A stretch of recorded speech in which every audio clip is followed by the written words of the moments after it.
know somebody's got there. Hey, guys. Hey. Man, that was me. Brian, come on. Come on, Brian. Little blip at the beginning. Oh, man. We got a little I've bit. never done this. Brian, we're getting a little bit of feedback, I think, from your mic or something's a little bit. Yeah, that's not. Mine's muted. It's when you're talking, though.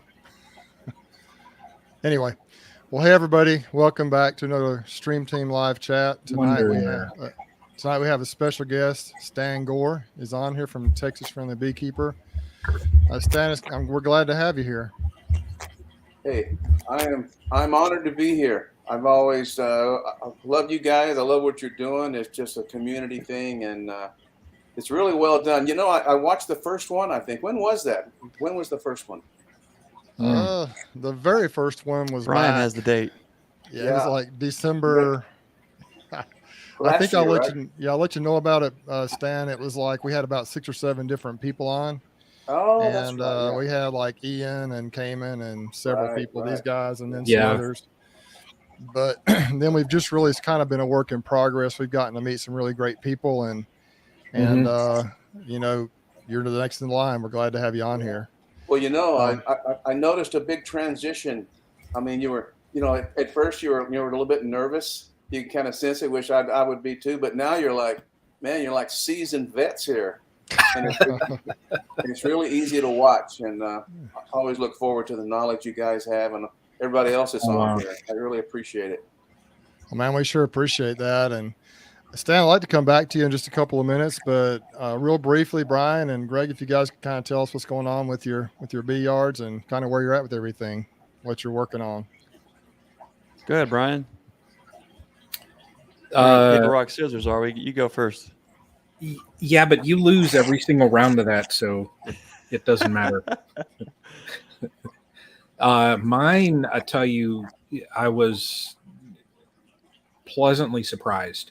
After like a long month of just work and, you know, running around, I finally was able to go and get into all of the colonies. The 2 that I have now at the farm property, the main apiary, and everything just looked so good. You know, I almost don't want to count my chickens before the eggs, you know, just, I don't want to get ahead of myself in it. Just, you know, we know that something could happen, you know, but where they're situated now, I'm kind of happy. It was a, you know, long year, a lot of work. But, you know, when you start the year out with, you know, what I overwintered 3, had 1 go to a laying worker, and now I have 11 strong colonies. It's 2 to 11 and they're strong and they look good. They're drawing out supers. I can't say anything against that. So, absolutely, man. Yeah, they're doing your videos. good. They're looking great in your videos. Greg, what you got going on, man? Well, tonight's one of those nights where I'm just coming from a place of gratefulness that everything is just, you know, through all the storms that we've had at the farm and in the bee yard, you know, we're blessed by all measures. The bees are just growing, they're rebounding, they're building. Our mite counts are just so low right now. It's incredible. We have colonies in the learning yards where we have kind of a mite explosion, which is a great opportunity for folks to see all these different situations, all these different colonies and different hive types with different goals. And we're able to show folks, okay, well, here's the different treatments. What do you guys want to do? And so we've kind of had a lot of fun doing that in our production colonies, our nukes, and our queen yards. We've been assessing. Man, everything is just, you know, looking so good. If folks want to learn more about, you know, kind of the storm and what has been a lighthouse to us, you can check back on some earlier videos. But I'm just trying to appreciate that little moment where you can feel that you truly are blessed and grateful for being in this position. There's a lot of things going on in our local community and the community abroad where folks are just, it feels like we're at the cusp of something a little different. Folks are there. They want us to support each other. They want to see each other do well. You have just the community exploding in all factions. And I'm real excited to have Stan Gore on tonight and learn a little bit more about all the things that he's doing to be a positive influence, not only in the state of Texas, but in the country. So I'm looking forward to tonight's chat. Bruce, what's new with you, buddy? Well, I was having a lot of issues just trying to get caught up. I did have some that had some dead outs, and one of the things I hate the most about beekeeping, one of the negatives, is cleaning up dead outs and then figuring out how to store stuff. And I'm not naturally near as organized as you guys all are, so I have to kind of figure it out. But my wife actually went up Monday. I was off Monday. She went up and helped me do that, which was definitely a plus. And so I've got everything stored. Right now, honestly, with the bees, there's not a whole lot going on. They're pretty much just, we've got a flow going. They're happy. I haven't been in them much. But now that I've got everything kind of organized a little bit, I feel like I can start to get out and check on those bees a little more. And that's kind of where we're at with it in preparation for winter. And I kind of piggybacking on what you guys both said, I, kind of segue into Stan here. One of the things I've really been impressed with, first of all, when you came down, Greg, and talking to Brian, and just, there's more to this than just beekeepers and the community. I'm trying to figure out if that feedback's on my end. I have a little feedback going on. It might be. Can y'all hear some feedback? I hear it too, just a little bit. It's like a little chirp sound almost. Anyway, so is that okay? Is that better? That might be better. I turned the volume down a little bit, but I've been impressed. And Stan, your wife's name is Bev, right? I see her commenting on your stuff. Yes, sir. And you guys both talk about, obviously you, Stan, talk a lot about the bees, and you're a great example. I love the memes and just the guidance that you give people. But I see you guys talking about, I think, where I guess the help comes from. It's not from people, it's from up above. And I get that feeling from everybody on this chat right now, that there is a divine power that helps us in everything we do. And I think that peeking inside a beehive gives us a little peek into that, just the miracle of nature and of a beehive. And so if, like Greg said in that video he did, if he can, if God can take a beehive like that and bring it through the storm, what can he do with us, and what will he use us for? And so I'm getting a little bit maybe spiritual here a little bit, but that's kind of where I want to kind of go into what you're doing, Stan. You are truly a teacher. You have the heart of a teacher. And I think anyone that has seen your stuff knows that. And so go ahead and introduce us, tell us a little bit about yourself, kind of your background in beekeeping, and just what your goals are in life and in the bees, and kind of, sure. Well, thank you. Where you're at. Well, kind of starting off, my granddad was a beekeeper, and he started bees in 1925. And I'd love to tell you that I was by his side all this time and learning the bees from my grandfather, but that didn't happen. I kind of just, I remember a couple of times, and so that was kind of sporadic there. And then I was born and raised in Texas, and I left. Vietnam was happening, and so then I didn't want to move. I didn't want to live in Texas. It's too dang hot here, I'm telling you. And so I got a taste of the mountains, and so I moved to. I was stationed up in Alaska, and I stayed up there for 10 years, and then I spent 20 years up in Montana.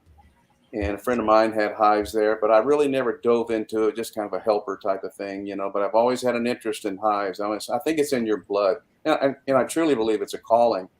But in the last 8 years or so here, moving back to Texas, I've really done a intense thing, and it's like you were talking, I think it's a real calling. And where I see it's so beneficial to people is that I get to mention God. I get to mention his creation, because if you're a beekeeper and if you don't believe there's a God, I don't know what to tell you, because there's so many miracles that happen all the time, and the intricacies that happen in the hive. And I'm talking about, Bruce. It's just an amazing thing. And what I love about it, it opens up doors. I do a lot of removals. I got over 100 hives, and I didn't buy any of them. I do a lot of forced abscons in trees, and I don't do internal in walls and stuff, because I don't want to hit a gas line and all that good stuff. So I kind of keep the simple ones, but I get a lot of calls, and I get to talk to people while I'm doing this. And one of the main things that I really like doing is gifting them. And I'm not like tooting my horn or blowing smoke here. I really sense, God saying, hey, this lady, maybe she's 90 years old. This job's going to cost her 500. You know, what a neat thing just to bless her with that. And it always comes back. I mean, always comes back to good. And I don't have to have the money. See, I think that's the difference between me and Eon and those guys. You know, they're commercial beekeepers. I'm not. You know, I'm into it. I have test yards, and I'm a scientist on a low scale. You know, I love experiment. You know, that's Cayman Reynolds. You know, he's got these experimental yards. I have similar things, and I test out things. And when I hear, oh, this works well, I'll try it, and I'll try whatever someone else says works well, and then I'll just kind of pick and choose. You know, what really works. I love seeing actually what works and sharing that with people, and you know, helping people out. You know, learning. I do a lot of new beekeepers, and I mentor and all, and you know as well as anyone, you know, that about a third of people actually do mite counts. You know, that's kind of a proven thing, and they call all the time. You know, my bees, they don't look healthy. They don't. Can you come over? Can you come over? And this happens in about, you know, a 150-mile radius. And I get these calls, and I get to meet people. I get to go to some pretty cool places and just talk to them and train them up. And I've kind of gotten onto a thing with, you know, I really like Tom Seeley a lot. I don't like the Darwinism phrase too much, but I do like his take on bees and how he actually studies them. And I like to do the same thing. And this small hive beekeeping has been a real interest to me, because I started raising. I've done the double and triple deeps and all that, and you know, it's pretty cool. But I just didn't really have a lot of fun. You know, if you get that many bees, sometimes it's not that fun. And I'm about fun right now. I'm 70 next year, and so I'm into more of helping people and showing them how to manage their hives, starting out with the single brood chamber and just a small hive and keeping that hive alive. You know, I've done the double nooks. Have you ever done the double nooks before, Bruce? At all? Oh, nukes are my favorite. I stack them up. I love it. If I could do all purely nuke beekeeping, I might do that. Well, that's kind of where I'm coming from with the Apame, is that I'm going 7 frame deeps and I'm doubling them up. So it's kind of a similar thing, but the Apame, I've kind of fallen in love with it, and I haven't fallen in love with rotting wood and having to paint all my hives every other. You know what I mean? And so that's kind of where I am now. I'm slowly getting away with my wood, and I've even offered, you know, I have hives that I kind of train people with, and I'll talk them into Apame, you know, before they get any other hive. Well, they're too expensive. Well, look what you're going to pay in hives over the next 8 years. You know, these things are going to last, and they're just good for the bees. They're R7 instead of R1, like a you know, a Langstroth is. So, you know, that's kind of where I am now, is just focusing on this small hive. And you know, we're doing a thing with, I'm on the board of Hives for Heroes, and we take vets. I mean, you know, when you think about, there's 22 vets, I think it's 22 a day kill themselves. And there's something about bees that you know, I've got PTSD, and there's something about it that just calms you. Mm-hmm. That when you get in there, it does something to you. And so it's really good for the vets. And so, you know, that's what we're trying to do, is save vets and save bees and get them introduced with mentees and mentors and just hooking them up there. But it's a logistics thing. I'm not the best logistic person there, but there's people coming on board that, you know, just hooking up, you know, people together in the same, we're trying to go by county, you know, to where, you know, you have a vet that wants to do this. And so you have a mentor that goes to them, or they come to him, and they learn bees for a year. And then after a year, they get, if they stick with it and all, then they get like $1,000 to, you know, to buy a hive. And we always, you know, I always have bees. Bees aren't an issue, but get them started right. Not everyone is going to be an Apame. That's just my thing. Yeah, for sure. Like the wooden boxes and all. Y'all have Apames. I know. Yeah, both of y'all do. All of us have at least some. Yeah. So how do y'all like them? I really like mine. I can't, you know, as many as I have, it would be tough to run purely Apames, but I like my backyard bee yard is kind of where I've got my Apames. I think I've got 6 or 7 full size ones, and then I think I got 3 of the 7 frame nukes. It just kind of I enjoy playing with them.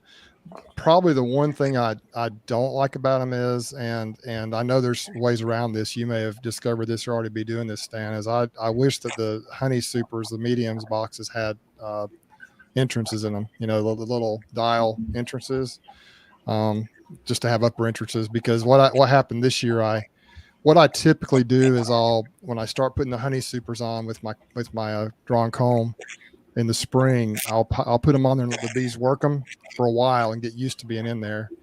And then they'll start laying up that a little bit with some brood, sometimes usually drone brood. And then I come in later and put an excluder there, make sure the queen's below, then the bees will emerge, and then they'll backfill that with honey. Well, if the drones emerge, then they don't have anywhere to go because the queen excluder is too small. And so I kind of forgot about that, to be honest, this time. When I opened that thing up to harvest in July, drones it was like helicopters raising up out, they just came out of there, and some of them had gotten killed trying to go through the excluder. And I just really wish they had an upper entrance, but beyond that, I really have no complaints at all. Have you ever thought about making a box to fit above the apamate wood? Then you can put a disc in it, or? Yeah, you can actually. I think it's my mic that's giving the feedback. It's weird. I'm not doing anything different, but you can actually. I think you can buy the disc and you can drill a hole and make it yourself. I think they have it set up to do that, but I've never done that. Well, so that's something I'll look into. I use your. That photo you have that has all that honey on the trailer. Yes. Well, I've got a few of those, but yeah. Well, the one that you sent this year.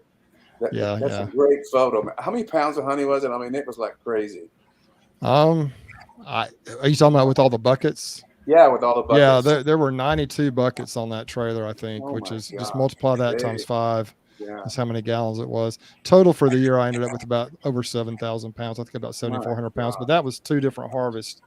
The one that you saw was just actually the third harvest of the ones we did. Crazy. So it was a little bit over the top and ridiculous. Yeah. Now I got to get rid of it. Well, that's part of the thing that I'm teaching on the apamate with a 7 frame. And I know it's crazy, but I like doing crazy stuff too. But a queen can't outlay even an 8 frame. They can't outlay that box, but they can probably outlay a 7. But what I do, and I'll tell you how much honey I got off of a 7. Once I put the 7 there, and there's a regular small hive, and they grew. And then as soon as they started getting big, I put a box up there with frames in it, and then I let them draw it out. And then as soon as they were drawn out, I put a queen excluder on it, and then let them go to town. Mm-hmm. And you're going to say, "Oh my gosh, they're gonna swarm or whatever." I got 40 pounds of honey off of that 7 frame apamate. Oh wow! Well, I know a 5 frame nuke box is about the same as a medium 10 frame, and so a 7 frame wood, that's about right, because the 5 frame or 10 frame medium is about 30 pounds. So, well, the gist of it is that when I show that, a lot of people have in their backyards, or there's a lot of these properties coming up now that are 10 acres, and they want bees for their ag exemption, and so these are like the perfect turnkey box you put in there, and they just want a little honey. They don't want a whole trailer full, and they don't. I got 5 calls this year, and let me tell you what they were. People called and said, in the same scenario, I got a nuke this spring, and man, they just grew like crazy. And then, oh my gosh, they didn't know what to do, so I put another box on it, and then they grew like crazy. And so now I don't even want to go out there. They're mean, and I don't come get them, please. I mean, they give me the box and bees and everything because they've never learned how to manage a small hive, and that's what right. Tom Seela's in. But there's a technique to it, But what I love about it, I've got apamates and I have jester boxes. And once that brood gets cranking too big, I'll pull a frame of brood, put in a jester, and then get a queen. I raise queens a little bit too. And so you're always having, and then they can give that box away to someone else because they want to stay small. They don't want, not everyone wants a 2 or 3 frame box, or you know what I mean? Sure. So, but that's not the commercial side. That's kind of a spoke in the wheel is what I call it, and it works, and it's kind of, it's fitting the need, but sure. I love listening to all the commercial. You guys are like crazy good. Well, Greg, I know you mentioned Hives for Heroes, Stan, that you're a part of that. Greg, you're familiar with that program. Do you have anything you'd like to ask Stan about that, or any comments about that? I don't know that much about that program, but I know it's a very worthy cause. Yeah, Hives for Heroes. Stan is very involved and active now. Hives for Heroes has grown tremendously over the last year. We've been an active mentor now since about the Nebraska conference, and then Dan Bokrus and I are state leads for Hives for Heroes out here in Ohio. And what's interesting and is awesome is there are so many folks that are stepping up to get themselves in that state lead position, to step up to be mentors in all the different areas and like the counties, like Stan has mentioned.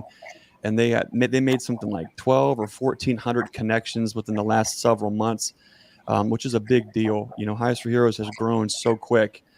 They've had to put a lot of things in place, a lot of personnel like Stan, like Julie and Kelly in Texas, all working together to really get that team moving in a fast forward direction, because the demand is there.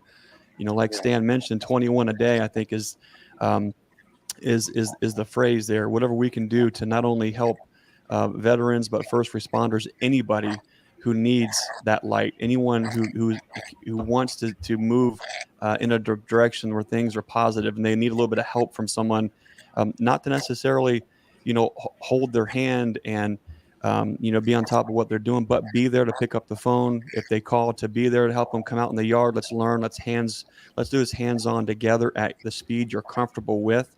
Yeah. We're building those relationships, one mentee, one mentor, one hive, saving bees, saving vets. It's a big deal. And I know you guys have heard us all say it before. Bees are just a conduit to the people. I was just going to say that. That's the awesome thing. It just, we're drawn to it. We're called to it. But I love it. The more as our walk develops with beekeeping, it's very clear to me that God has just used bees as a conduit to put us in touch with folks and vice versa. And that's the big thing. And I like what Stan is doing. He's right there in the heart of it.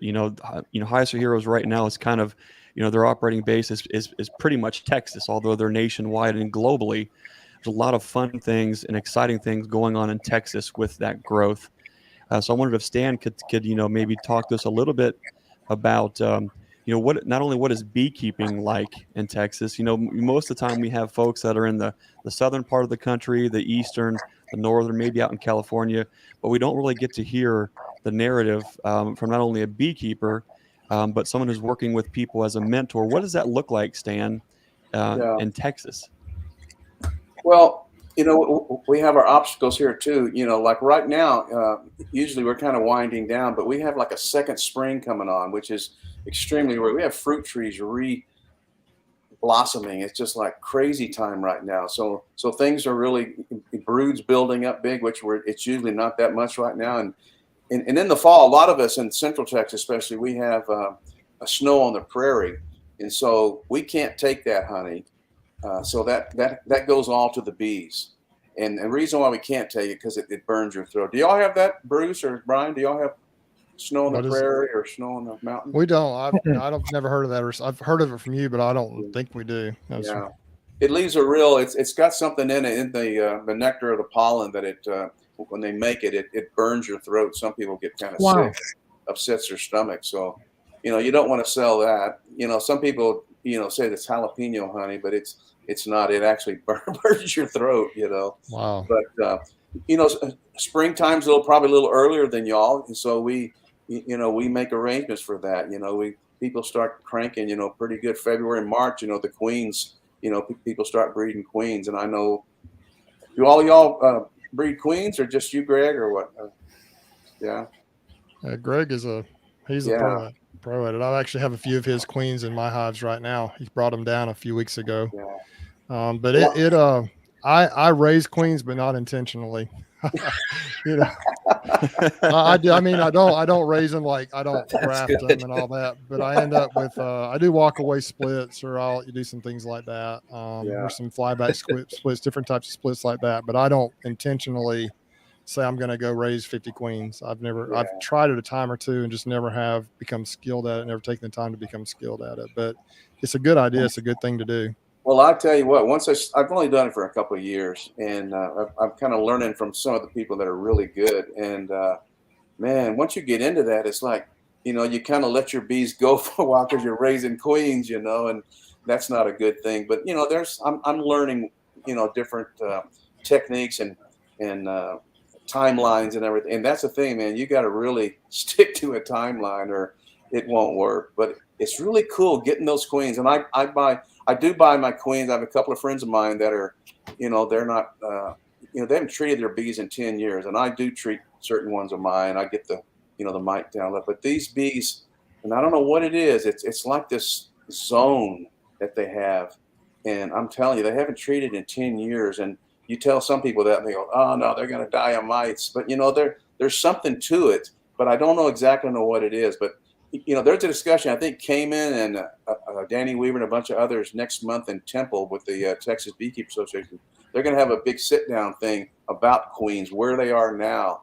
And is there hope, for this queen that everyone's waiting to come around? But, and that's why I buy cells and I buy queens from these guys, because they're, seriously, the mites, and they're not Varroa resistant so much. They're Varroa tolerant. They actually tolerate mites, just like a real healthy human being. They tolerate you walking around and everyone's got a cold and they never get it. Why is that? They're resistant. And don't you agree with that, Greg? Or what do you think?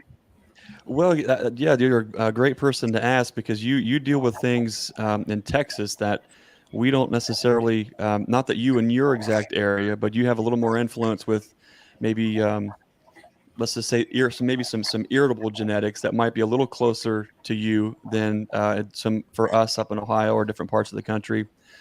But I think what's interesting is that when you spend time queen breeding, you hear all the buzzwords, VSH and ankle biters and mite resistant and mite tolerant and treatment, all these different things. Yeah.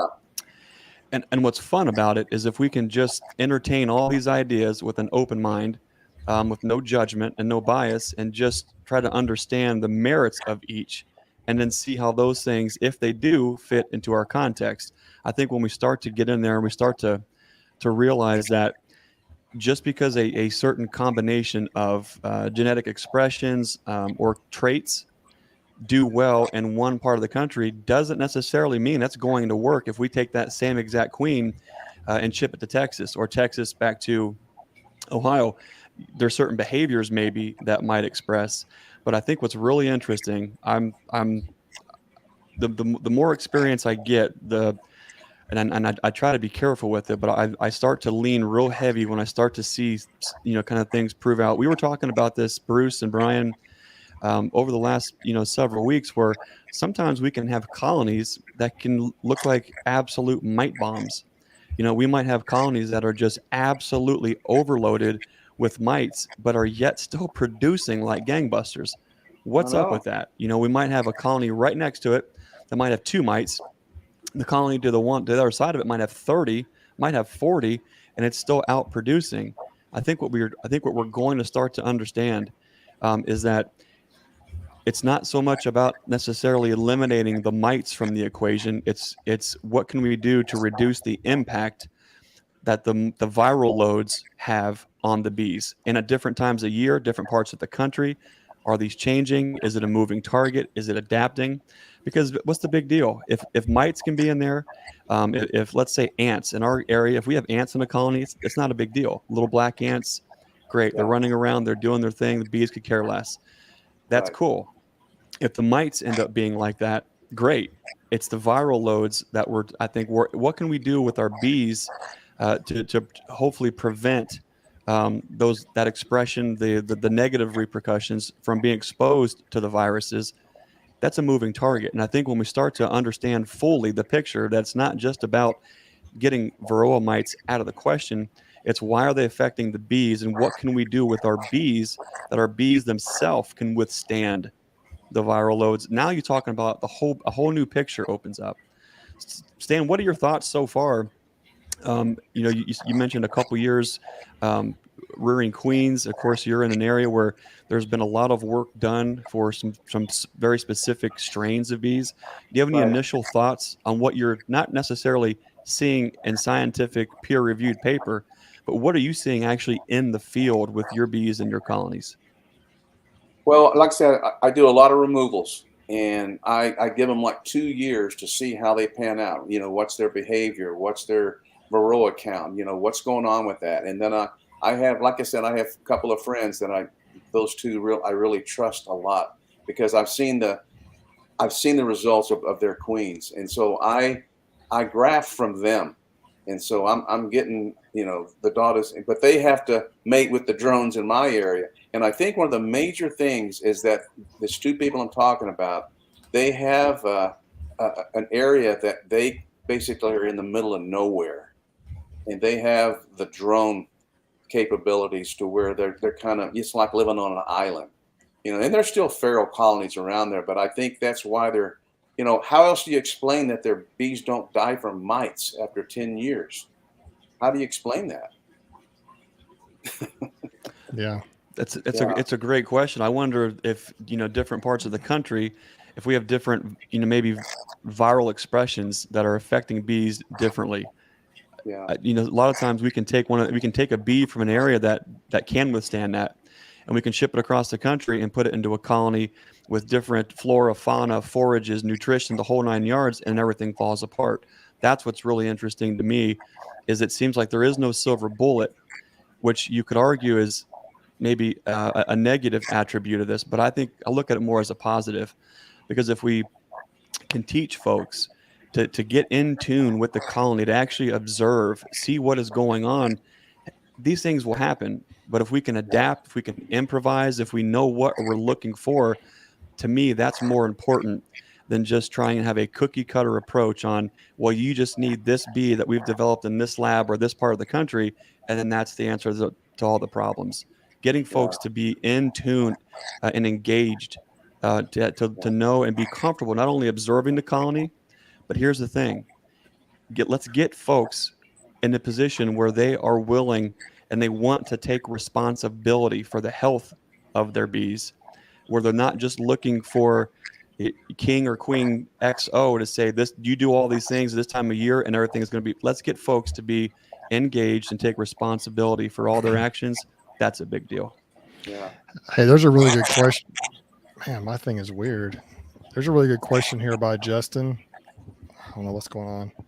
And how do you know if you have mites? For those who've watched any of our channels, I think you can see, what do you guys do to check for mites? I know, Greg, what you do. Stan, what do you do?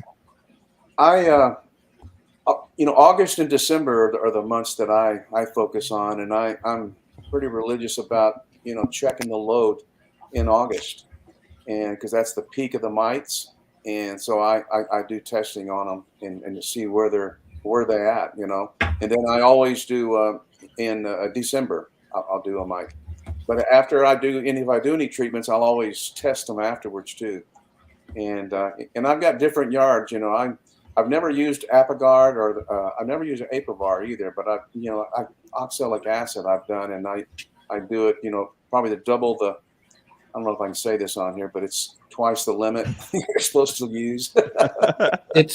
I love it. Maybe it's speculative. I don't know, but that's what I'm doing. So anyway, then I do that every 4 days. Remember, Cayman had a thing on. I think he did 15 days. He like really hit them every 3 days like that, and did a whole treatment. And I'm kind of doing pretty similar things. But I even have one yard that I'm doing. I'm seeing, you know, what is their tolerance to where bees die with oxalic acid? Do you have any idea, Greg? I mean, what's the tolerance? Okay, so I think I found a line. Really? Whenever you're working with folks, and I think I found the line where it actually is too much, and I take responsibility for this. But we had some folks out helping us treat bees, and we said, okay, just fill up this cap, and then hit every colony with it. Well, everything was fine except for when we have 3-way mating boxes, and I wasn't clear enough with my instructions. So what ended up happening is we got an entire blue cap, which is 5 grams of oxalic acid, put into each compartment of a 3-way box in a 10 framer. The entire box itself got 15 grams. That's circling through. Well, what we had was not good. We had absconding. We had some queens that it almost just looked like singed, just covered in oxalic crystals. They died. So in that case, yes, I have now found the threshold where it's too much. That being said, anything other than that. Yeah. My stand. So when I hit mine this year, yeah, anything other than that, we've been good. Yeah. When I hit mine this year with oxalic, I don't think this made it onto video, but mine got each. Now I run double deeps, but they got 2 heaping caps each. So mine probably got 12, 13 grams each, and they're fine. Really? How many boxes, Brian? How many boxes did you have? Double deeps, and I left a super on just for the space. So 5 grams for each box? Yeah, that's okay. That's no problem. Yeah. Sure. Yeah. It's approved, sure. Hey, it worked. You know what I mean? Yeah. You guys, what works? Yeah. Yeah. Wow. Stops. You know where this gets to be really challenging is because, if we, as you guys can imagine, most of the beekeeping world, yes, there is supposedly rules and regulations in ways that some of these things are done. But where this gets irritating is when folks decide to pick and choose which one of these things is all of a sudden legal and which one of these things is illegal. And what's interesting, if we are to go by the book, and Stan, please correct me if I'm wrong, because I'm wrong a lot. But unless we are using the European approved oxalic acid, every single one of us, which is 99.9% of us in the United States, are treating our bees illegally with oxalic acid. On top of that, most of us have been double or triple dosing for years. Most of us are using oxalic a little differently anyways, and this opens up a whole different conversation of how long do a lot of folks wait? How many folks are trying to do right by the bees, following all these letters of law, per se, and I'm only going to use 1 gram, or I'm only going to use 2 grams, and I'm only going to buy the oxalic acid that's $80 an ounce, or whatever that it is, to try to treat my bees, or I'm only, if my Formic Pro strip is 1 day past expiration and I put it in my colony, now all of a sudden I've broken some kind of legal. This stuff gets crazy. It absolutely gets crazy. Where do we draw the line with these things, Dan? I think we do what's best for the bees. Yep. and have a good bail bondsman, I guess. I don't know, man. Hey, Brian, do you have a Larobe, or what do you have for your oxalic? Yeah, I have the however you pronounce it, Larabes, Larabe?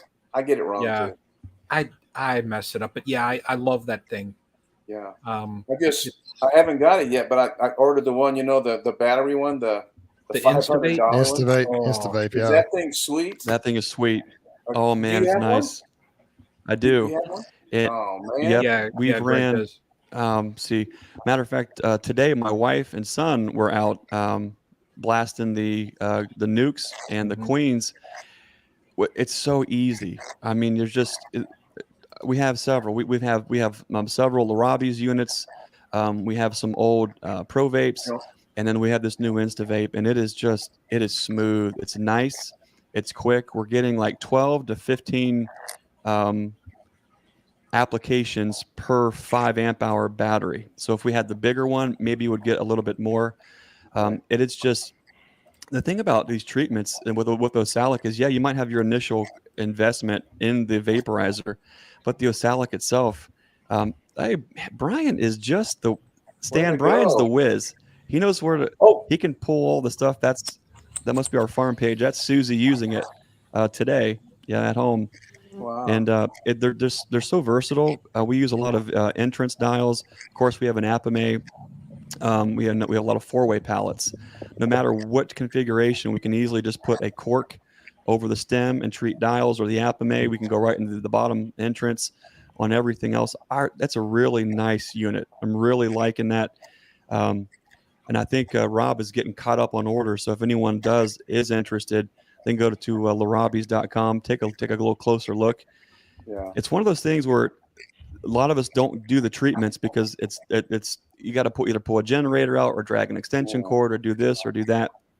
Yeah. There's no excuses now, no excuses. And some of those generators don't maintain the voltage you need. I kind of screwed up one because it wasn't. He said Hondas are bad Poor at conditioning. it. I talked to Rob. Yeah. So, but they also have for the Apame, they have that new little thing you slip over the nozzle and it fits right into the hole and it won't burn the Apame plastic. It won't melt it. Have you seen those? Yeah. Where did? Yep. What is that? Rob's working on developing the little thermal washer to go. He's go on supposed top to of get this. some in, but it works slick. It just goes right into the hole, and you don't have to. I have the pan, but I've had a lot of. It looks like a '56 Buick sometimes when you're doing it. It just comes out of the bottom and all that. And also that screen on the bottom, they'll propylize that, and so the vapor won't get up as much. But it was a great idea. You test everything out. But what do you do for your Apames? What's that? Stan, what do you do for the bottom of your Apame to close it off? Do you put a piece of corrugated plastic or something in there to close off? No, I have that screened bottom. A Roby insert that it fits right in. Okay. It's a tray that goes in there. Hole there. But they work okay. But I'm really excited about going into the entrance. With the thermal pad there, it just goes right in. And I've got a ton of those DeWalt batteries because I have them for my, my drills and everything else. And it's just like, I'm so glad because that Honda generator still, you got to lug that sucker around with the cables. Yep. And but anyway. I'm gonna order one right away. I have the other one, but it is a. I knew you would, Bruce. I've been planning on. I've talked to Rob about it. I just haven't. I told him to get the rest of his orders, to get caught up. And then I'm going to order one. I'm not going to really use the oxalic acid probably till maybe around Thanksgiving time. Yeah. I'm thinking about hitting mine with something else between then. So we'll see. We'll see how it goes. I have the best wife ever. She never says, "Oh man, you're buying a lot of bee stuff." She never really says much. Because she knows I enjoy it. And so anyway, I just love my wife. I know you all love your wives too, right? She must be a keeper, Stan. She must be a keeper. Absolutely. Yeah, there you go. Yeah, she's a sweetheart. So back to the mite counts, and I may not have. Stan, do you use? You've got a type of shaker you use to actually assess the mites, right? It's a different kind. I know I use the little mite thing, but you've got something else that you use. Yeah, it's from Hawaii. And I've used it for several years, and it's just the best mite checker. It has this jar that screws in. It has a centerpiece, and then these two jars screw into each other. And so you can take one off and then get the bees and then screw it back on. And then you have the alcohol or soap or whatever you're using on the other end. And it's just and I have the other kind, the yellow one, the mite checker, and there's another one out too. But I don't know. Have you ever used one of those, Greg, the Hawaii ones? I have not. I kind of I'm partial to the cheap plastic ones because I can throw them around. And tell me about the one that you're using. Is it like the old school mason jars that you screw together? No. It's plastic, so you can throw it in the back of the truck. It ain't breaking. Nice. Can I send you a picture, Brian, or not? I don't think. Oh, okay. Never mind. That's okay. But anyway, they screw into each other. I can send you the link, and you ought to try one just to try it. Okay. And I got it from several of my friends that I said, I don't want that thing. I'll use this yellow one. It's good enough. Or some people make their own with the wire and all that. I don't do that. But no, you'll really like it. No, try it. I have. We all have, but eventually. Yeah. Okay. Yeah. Well, I would. Rob is getting some. What is that? Can you guys hear that weird feedback? I do, yeah. It's on my end somehow. I wonder what's going on here. It's never done that before. Maybe if I do this, it'll help. Nope, I don't know. No, Maybe I'm too close. Anyway, Stan, we had actually Brian has that meme that I don't know if you created that today or when you created that meme, but you sent it to us.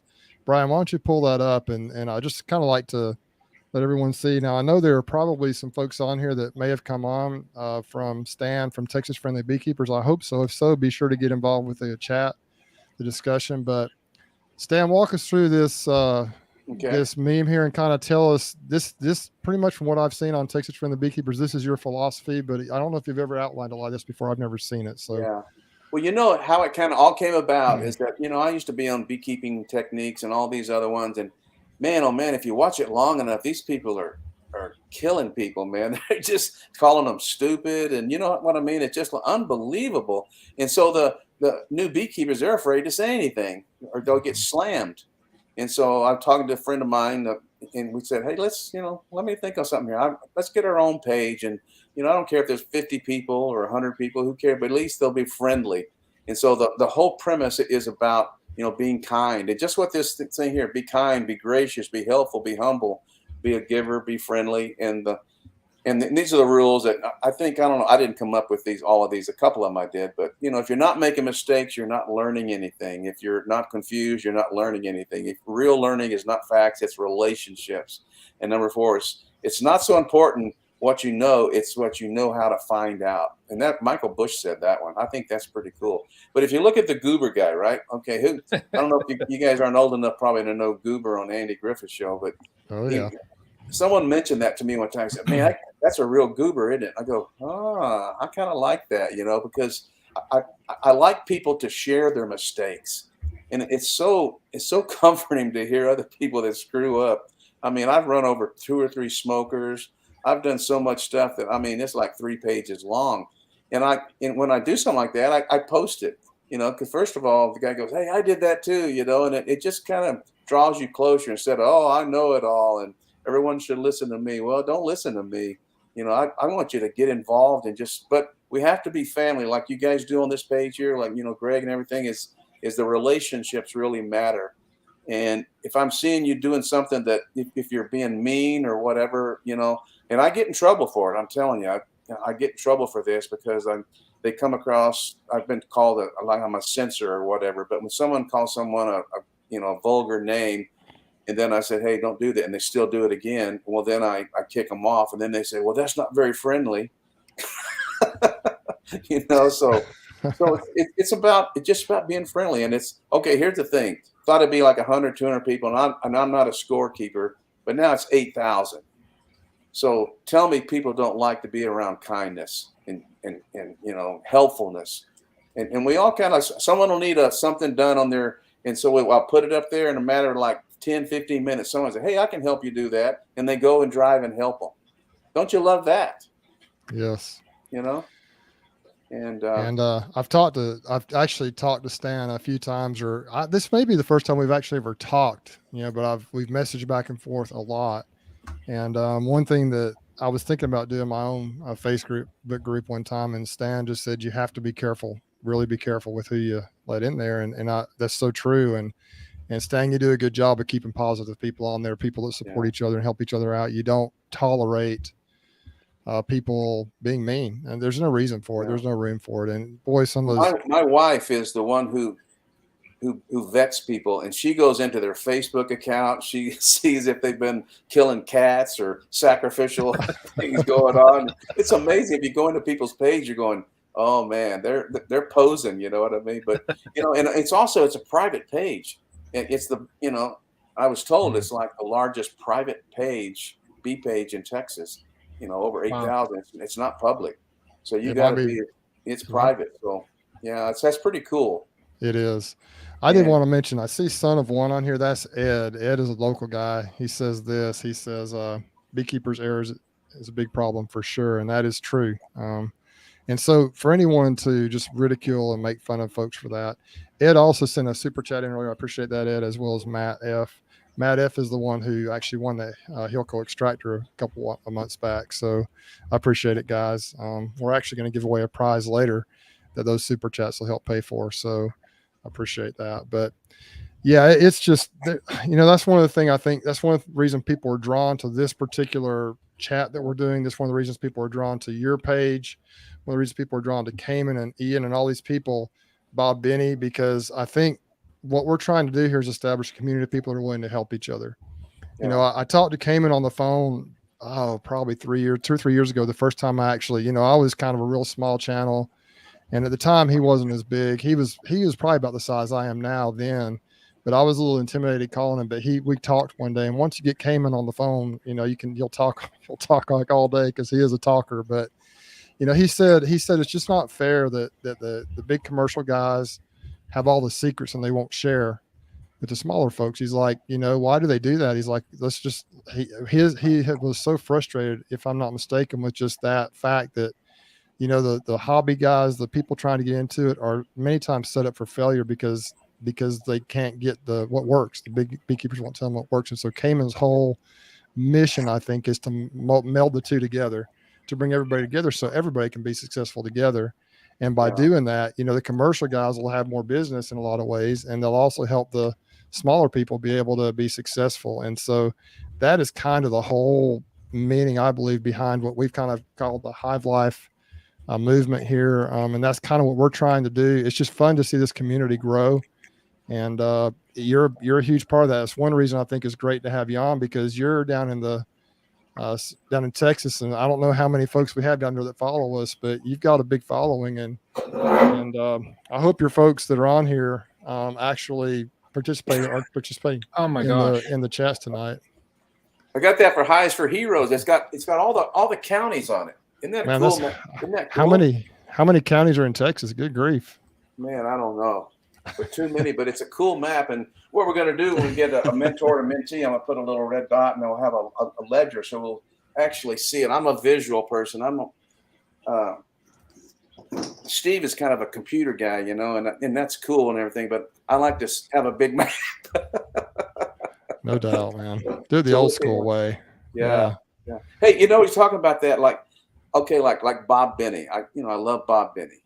I never met him, and I missed Hive Life, and we had an illness, so I had to cancel the tickets and all that. But anyway, I'll write Bob Benny, right? He writes me back the same day. I mean, wait a minute. Don't you have like 5,000 hives, and you got time to talk to me? And then I'll do Kent Williams. Oh my gosh, I love that guy. He's so knowledgeable. He talk about smart, and he's Southern. Nothing against Northern people, but it's like and he'll just like write me back. That's cool. He'll text me back. Like you don't even know who I am, but he's I just really appreciate his doing that. I mean, isn't that cool that they would take the time to do that? And I don't want to over push it though. You know what I mean? Because I got all these questions, and I like running things by people. It's okay if I don't know everything. I know I don't know everything, but if you get together and share things together, and everyone wants everyone to succeed. I think that's the main thing. And I don't have to make money at it. So, it's easy for me to say a lot of times, but I can't imagine if I had to make a living at it. Uh-huh. But anyway. Well, Stan, I appreciate what you're doing with your page and your group there.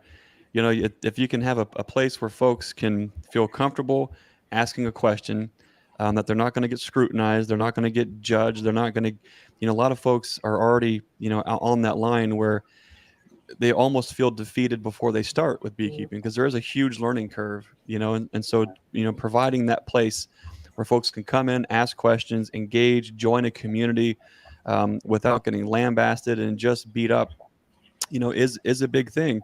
And it's a part of, I think, any learning modality where you would think that all of us, I think the four of us we're on the same page. We're open-minded. We can entertain other ideas without having to put them down or feel like we have to dress somebody down or put them in their place. We can all do things different. Right. But we're there about the bees. We're there about each other and how we're unified.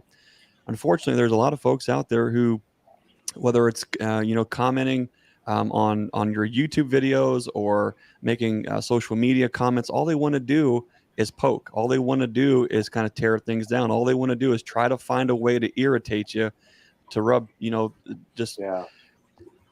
that's the way that's the way it's been done for a long time. That doesn't help anything. So I appreciate where there are platforms and places where folks can just be without worrying about, getting beat up for asking questions or putting out some information. Yeah. I had somebody today on my video that I put out yesterday checking my colonies. They look good. I had one guy comment, "You have zero clue." And I just responded back, "Thanks for watching." Oh man, I need to hang around you more. Thanks for watching. I know. I really learned a lot about people when you're dealing with like 8,000 people. It's like it's so tough, especially like someone will post on there like well, I have 6 hives. I used to have 1 or 2, but now I have 6. And someone right below them said, "Well, I got 8." Going, no, shut. Yeah. Why do people have to do that? I mean, come on, man. I have to top you. Human nature, I guess. Well, that's one thing. That's one thing that's interesting about this group right here. The 4 of us, the 3 of us, and now you, Stan, is that I'm all over the place with what I want to do, and Brian's a hobby guy. He wants to be around 10 or 20 or 30 hives. No. Don't you start that. Don't you start. And Greg, Greg does it. It's his business. He's got the home set up there, and so we all have different goals. We're doing different things. And Stan, you mentioned earlier that you're doing it. The reasons you're doing it, a lot of it is almost for research, but just because for the many reasons you mentioned. And so that's the thing about each person on this feed, whether or not they even have bees, they are interested in bees or they have bees for their own reasons. The Hives for Heroes, the veterans that do that, they have it for their own reasons. The big commercial people that feed their families, everybody's different. And so why do people have to be so negative about how someone else is doing something? It's just crazy. Yeah. So it's I don't know if y'all never heard of Chris Moore. He's a big honey producer in Texas, really neat guy. He was president of Texas Beekeeper Association for many years, but I'll message him a lot of times when I'm kind of confused on stuff, and he'll correct me, but he'll say, "Yeah, I'm pretty sure you need to not have that in that position," and and so it's just stuff like I can talk to a commercial guy, and he doesn't say, "Oh, that's just some rookie guy over there." He takes the time to do that. I just love that, and we're friends, and I respect his views, and I'll take a little bit of what he has, and maybe I'll come up with some original thoughts. Yeah, it's crazy. Maybe, but there's nothing new under the sun, and I think that's one of the you mentioned Bob Benny earlier, and I think with one of the greatest things that I've learned from Bob is that there's plenty of room for everyone at the table, whether that's business, whether that's ideas, whether that's methods. And if we run, and that's the same thing that we tell folks. That's cool. If we run out of table space, we'll drag another table up to it. We'll drag more chairs, and we'll just keep doing that. Yeah, I think there's a lot more to gain by being connected and working with each other than finding ways to separate and deteriorate and degrade and all those kind of things. So that's. Did y'all see that? Did y'all see that video Bob had? He had this queenless hive. It was laying workers, and he goes, "Well, what do we do with laying workers?" And so he picks up the box and he has a really good hive next to it. He goes, "We just slap it on the top and close it up. No newspaper, no nothing." And it works. You might have a couple of dozen dead bees fighting, but people get, "Oh, how many slits do we put in the paper?" And it's all the details, but he just slaps it on there. When I was a new beekeeper, I had a mentor, and I've got some other mentors now that I spend more time with, but he is still the guy, kind of the original guy here. 2 of us, me and a guy that mentors me kind of in the more commercial side, both got started with him, and his name is David, and he would do things, and I would just be like, I mean, you can't do that. I mean, he would do a split, and he'd set it right down next to their hive, and he'd say, "Oh, they'll be all right, no problem." And sure enough, they are okay. But I thought, don't you have to move them like a mile or 2 or whatever, the distance? And he's like, nah, he's like, they'll be fine. And he would do things like you're talking about, is, combined hives. He said, just smoke them really good and just slap them on there and just things like that. And I could, and you can take brood from different hives and put it in there when you're making, if you're making splits. And, you watch how Bob does that. He gets the 10 frame boxes of the nukes, and he'll take the frames he likes and just stick them all in a box together, and then he uses those to make his nukes up. And there are so many principles that it's like you just have to try stuff and see if it works. You know, people think bees are so fragile and they're so, you know, you have to be so careful with everything, but man, they adapt whatever the situation is. I've never had two hives just duke it out and kill each other, and just, you know, if you put them together, eventually they figure it out and they turn out usually okay. And so I'm not saying you should just go out and do crazy stuff, but what I am saying is you can try things, or you can learn from people like Bob and people that, you know. One thing I learned, this is interesting, last fall, there's a guy down here locally. His name is Tyler Walker. He's one of my other kind of mentors, and he's a young guy. He's actually works full time as a banker. Both of my quote unquote mentors work as bankers in a full time job, but Tyler is up, I think, around 1,000 colonies right now. He's managing with a full time job. He's a young guy. He just works. He just never stops. I don't know how. But in the fall is his favorite time to split, and he'll just drop a queen cell and everything. You know, he splits them, drops queen cell and everything, and, you know, he figures for $5 for a queen cell. And then the hives that, you know, they just figure it out. Like the ones that are queenless from the splits, it takes over. The ones that have a queen in it, if that queen needs to be replaced, the new queen will take that hive over. And if not, then they'll kill that queen cell and he's done with it. And so, and he said, that's just a trick. He's like, he's like, Bruce, the commercial guys don't let you know everything they're doing, but that's what a lot of them are doing. They're just that's how they have young. There's nothing like a young queen, is there? Young queens are, you know, the best. So is that his cells, or he's buying them, or what? I think he buys them. He has done some grafting, but with his schedule the way it is, I have no idea how he does what he does. But he goes and he just buys them from reputable queen breeders and just drops the cells in there. And we've done a lot of that the last couple of years with a lot of good success. Yeah. Only problem with mine is they're so dang mean, a bunch of them. But Greg helped me out with that a few weeks ago. Hopefully, we'll see how they turn out. But when Greg brought have you seen any difference, Bruce, with those Pepto pinks? I haven't really been in them enough, but I'm gonna get in them hopefully this coming weekend. I've just letting them do their thing, and they all have bees flying in and out, so I think they're going to be okay. Hopefully, Bruce, what you have to do when you inspect hives that have Ohio queens, you have to wear the proper attire. So walk up to them in shorts, you know, t-shirt, veil, and, you know, we want that on live stream though. Yeah, they never sting, especially after storms, right, Greg? They never get me. Oh, man. You know, I bought some Michael Palmer queens a few years back, and Michael sent them to me express or whatever, and I put them in, you know, I make splits with them, and oh my gosh, you'd pick up the frame, and the bees would just float on the frame. They wouldn't fly out and go, what is this? You know, my bees are all over me a lot of times. Yeah, but they didn't do well in Texas. And that's just what Greg was saying, is that, you know, sometimes bees from Vermont don't do well in Texas. Yeah. I've tried the Hawaii queens too for some reason. They just don't make it. All of mine that I have in my apiary are from this one right over there. I got packages from him to start out when I lost all my colonies, and I got some extra queens from him. I ended up, Greg, I don't know if I got any other queens from you last year, but this year you were doing too good last year. Yeah, you had too many hives. Yeah, packages, you can't do anything with packages though.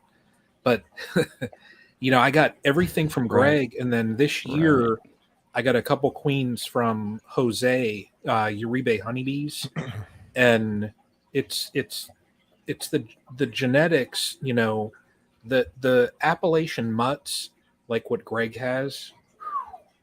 I've been to his place, gosh, I don't know how many times this year now, and his bees, I mean, they're pretty chill, you know, other than when you're shaking a package that's been sitting for a week, Greg? Yeah.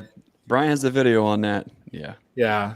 But yeah, they are so chill, and it's just, I even said in my last video, I mean, it's nice to work those bees when they're like that, because if they're just, you know, if they're all over you from head to toe and you're trying to get in there and do inspections, there's sometimes it's just not enjoyable. But when you can pull those frames out, like you said, and they're just doing their thing on there, and they could care less what you're doing. It's wonderful, you know. It truly is wonderful. Man, I gotta just break in here a second. Look at the number of people we got watching. We've got, I think we're topping out our most for this video, and we've been going for more than an hour. We've got 131, 131. So that's what happens every time, Stan. We get, and it'll be, may even be more when we're about to wrap it up. So it's kind of hard to get off sometimes. Do you have to, so you have to buy more space if you get to 50,000? Well, now that we're a long ways from that, but hey, Greg, why don't you tell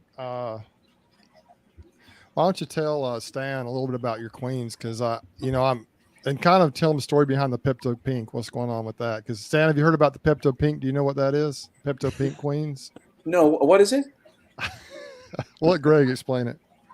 Okay, so the long story short is over all these years, we just breed from the survivors, the ones that survive us, that survive all of our what I call poor beekeeping, and we've over the last couple of years have blended those with some of the best out of Bob Benny's yard. So we've brought in some New World Carnies, Caucasians, and some other strains, and we've just blended those all together. And in our current area where we raise queens, we're kind of in our own forested island where we kind of dominate our area, and so we can have really good drone saturation. So we keep seeing just phenomenal increases in this bee's behavior, how calm they are, but also how they're kind of like we joke around.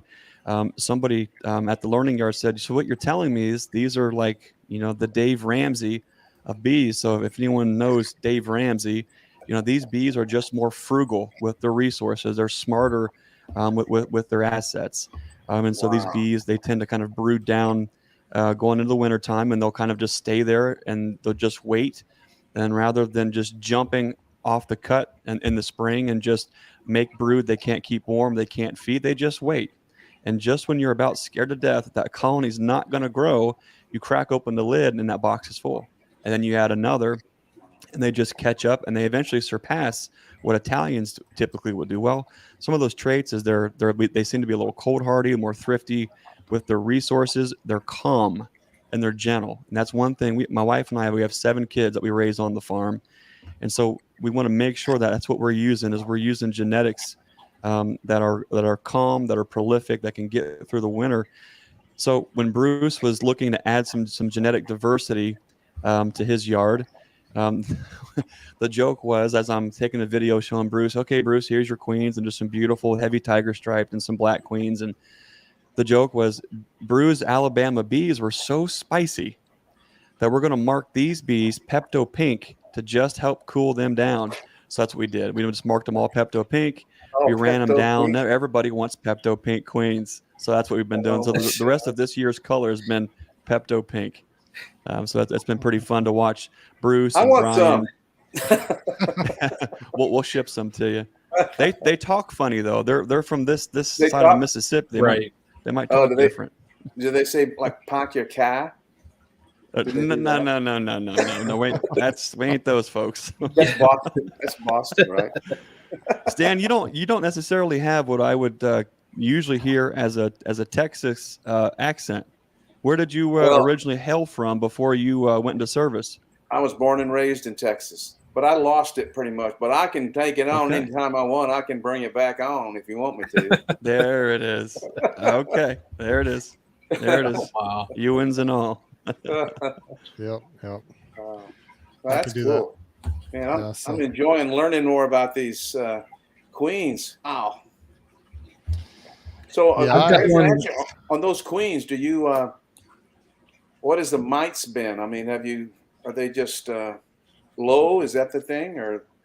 Well, this year has been pretty interesting. I'm careful to talk them up too much, but year after year, more and more our bees are surviving with less and less intervention.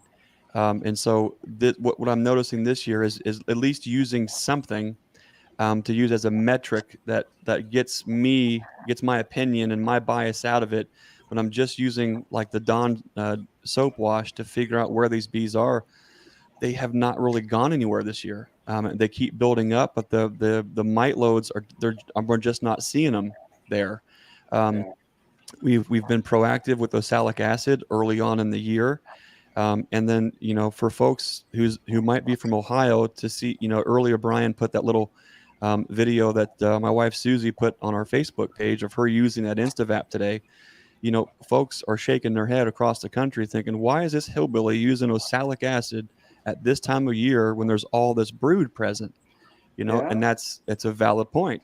What's interesting though is our mite loads are so low right now that what we're the goal and the reason why we're using oxalic acid, we're washing 1% right now. At the time of the year where the brood rearing is just slowly starting to go downhill. Of course, they're bringing in a lot of pollen. They're bringing in a lot of nectar. The goldenrod's hot and heavy. The asters are coming on. Mm-hmm. We can see the finish line from here. But what we're noticing is I'm not having to use as much. Something has happened over the last couple of years. We talk about, things that are force multipliers on the farm, or it might be a tractor or a certain implement or a tool where 1 and 1 is more than 2. What we've noticed over the last 2 years is that when we have taken our old line, our Ohio line, and we've mixed that up with the Southern Appalachian genetics, this Appalachian mutt, something has happened. And they seem to be just performing at a completely different level that we haven't seen in all these years. So I don't want to say that they are definitely running the mites out, or they're definitely doing this, or they're able to withstand more viral loads. What I can say is, and I'm going to be careful how I say this, we ran trials with some specific genetics that are revered to have certain traits to be a little more hygienic when it comes to some of these issues. And they did, for us, in our context, those were the first ones that fell on their face, and they didn't get through the wintertime. I think some of these reasoning can be is they just were pulling out too much brood constantly, and they could never get built up. And it was a constant ebb and flow, a constant trying to balance them, and not a single one of them made it through. But these other Appalachian mutt lines had the same mite pressure, but yet they did make it through. There were bees to continue to work from. So it's always about, I think, not hedging all your bets on a certain genetic line or a certain this or a certain that. You got to bring some diversity, and you got to be able to observe and look at these things without the bias, as hard as that is. And if we're all honest, we all have a certain bias to a certain degree. But trying to kind of work through that and see, something. That's the fun thing about breeding queens, especially when you're doing it in an open mated environment, when you can saturate your drone areas, when you can start to see, oh my gosh, something is happening, something is going on here, and every year it just keeps getting better and better. It's really neat. So I don't know. I'm not going to say that this Appalachian mutt queen that we feel like is really making good strides for us. I don't even want to say that they're hygienic. I don't even want to say that they're doing better at running mites out, or that they are somehow better at withstanding viral loads. All I know is this is the first year where it's like, what is going on? Something huge has happened, and I don't know what it is, Stan. Wow, that's exciting. Yeah. Now, Hey, Greg, you mentioned the Southern Appalachians. Were you talking about Bob Benny, right? That's kind of where you got those from, right? Well, and initially, yeah, Bob was gracious enough. Bob was he's just, I can't say enough about Bob, but him, kind of taking me with him on some road trips and learning from him in his yard. And you can go back to some of our earlier videos. I think it's maybe making splits with mated queens. The whole story kind of unfolds there. But, Bob and his operation, this is actually just a neat little topic. When we're talking about rearing queens, when we have beginning folks who it's in their first year and they ask me, what's the best grafting tool? What's the best way to do a cell builder? What's the best way to do a cell? What incubator do I need? I tell them none of that. The first thing to do is try to crowd a box down, have them make some cells, let the bees figure that part out. And then you work on the timing. Once you figure the timing on from a cap cell state on, now let's get into grafting. Now let's get into that genetic selection, because it can be way overwhelming for a lot of folks to get all of these steps right at first. And I don't want to see folks give up too early.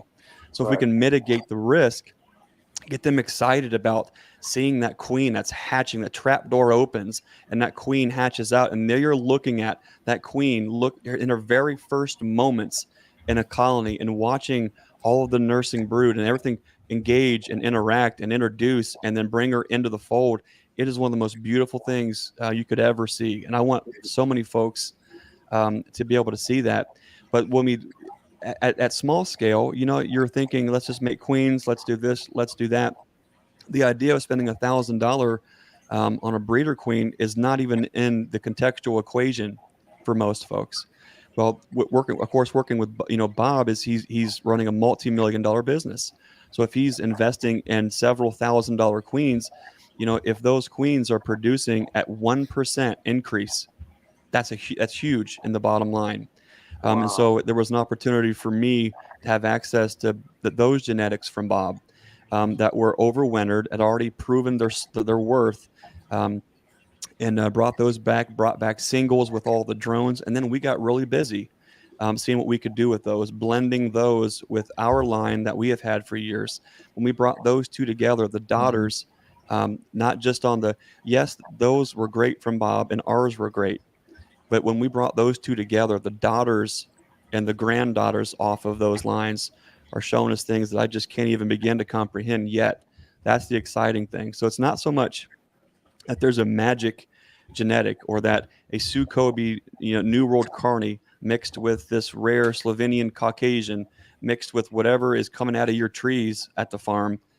There's just, I think every single one of us could be in a position where we could say 1 + 1 = 3 in our own apiaries if we just take the time to select, if we just take the time to keep doing better and not be afraid to squish some queens, to write some colonies off, to just keep doing the best we can with what's in our area. When you talk about these bees are going to make as much as I want to say, yes, Nature's Image Farm has fantastic queens and we ship across the country. Yes. But in complete honesty, the queen that Stan is going to make in his yard, that his bees are doing, and they're doing all the work and everything is happening right there in his local biome. The same for Brian. Even Bruce, even if his bees have, attitude problems and needing an adjustment, there's something to be said about the queen emerging, the essence of the hive, the vibe, everything going on right there locally. I don't know that you can make a better queen if the bees do all that work. So yes, we can improve it. Yes, we can make them better. Yes, we can have something to work with. But I think it's exciting for folks not to be too scared, just to get in there and see what happens. And I think there's a fellow on here, Stan. I know I see interactions with you and him a lot, but Tim Huffman down in Florida has been doing a great job this year, getting started, sharing where he's got room for improvement, saying, hey, these things aren't working. What am I doing wrong? And then you see the light bulb go off, and then you see it happen, and then you see 70 and 80% take rates. To me, that's exciting, and I want to see a lot more folks be able to do that too. I hear it. It's like your kid making a touchdown. You're so proud of him making a touchdown, and he just dove into it, and now he's like doing so well. I just love that, and he shares his mistakes or what he's learning. Isn't that kind of what it's about? Just sharing with each other what works and what doesn't work. On the oxalic acid, if I can take, it's like three sentences. I got this letter from Jack Cameron, PhD, because people are so afraid of using oxalic and whatever. But this is real short. Is that okay or not? Sure. Yeah, please. Okay. He said you bring up a good point about oxalic acid being natural and a chemical. Actually, the answer is it can be both. Oxalic acid is certainly a chemical, but is a chemical that is extracted from plants, which makes it natural. This is opposed with chemicals that are created in a lab, which are termed synthetic chemicals. A big difference between natural chemicals and synthetic chemicals is typically natural chemicals degrade in the environment much faster than synthetic. If chemicals degrade faster, then it usually has fewer environmental impacts. But it also says about the oxalic acid is not fat soluble, a lipid. It doesn't build up in the wax comb. That's huge, isn't it? I mean, that's what people are afraid of. Oh, it's going to get on my wax. It's a big deal. You know, Mm-hmm. I think it's a good product, you know, for what it is. You know, you just can't use 20 grams in your hive, probably. 15 grams might be a little much. If you're talking about a total of maybe 4 frames of bees, might be a hair too much. Yeah, might be. Just going to throw it out there. So, Greg, what you're saying is 1 cap per frame of bees is not recommended. Probably I would not. say it might be a little strong. Okay. But hey, I'm gonna that's how we remember that one. learn. That's how we learn. That's how we figure these things out and can pass on that little bit of information. You know, for a lot of folks, if they're just filling up a blue cap from the Robbies, for the majority of folks doing what they're, that's perfect. 5 grams is even bigger than 4 grams. And there's even a 5 gram dose in a 5 frame single medium.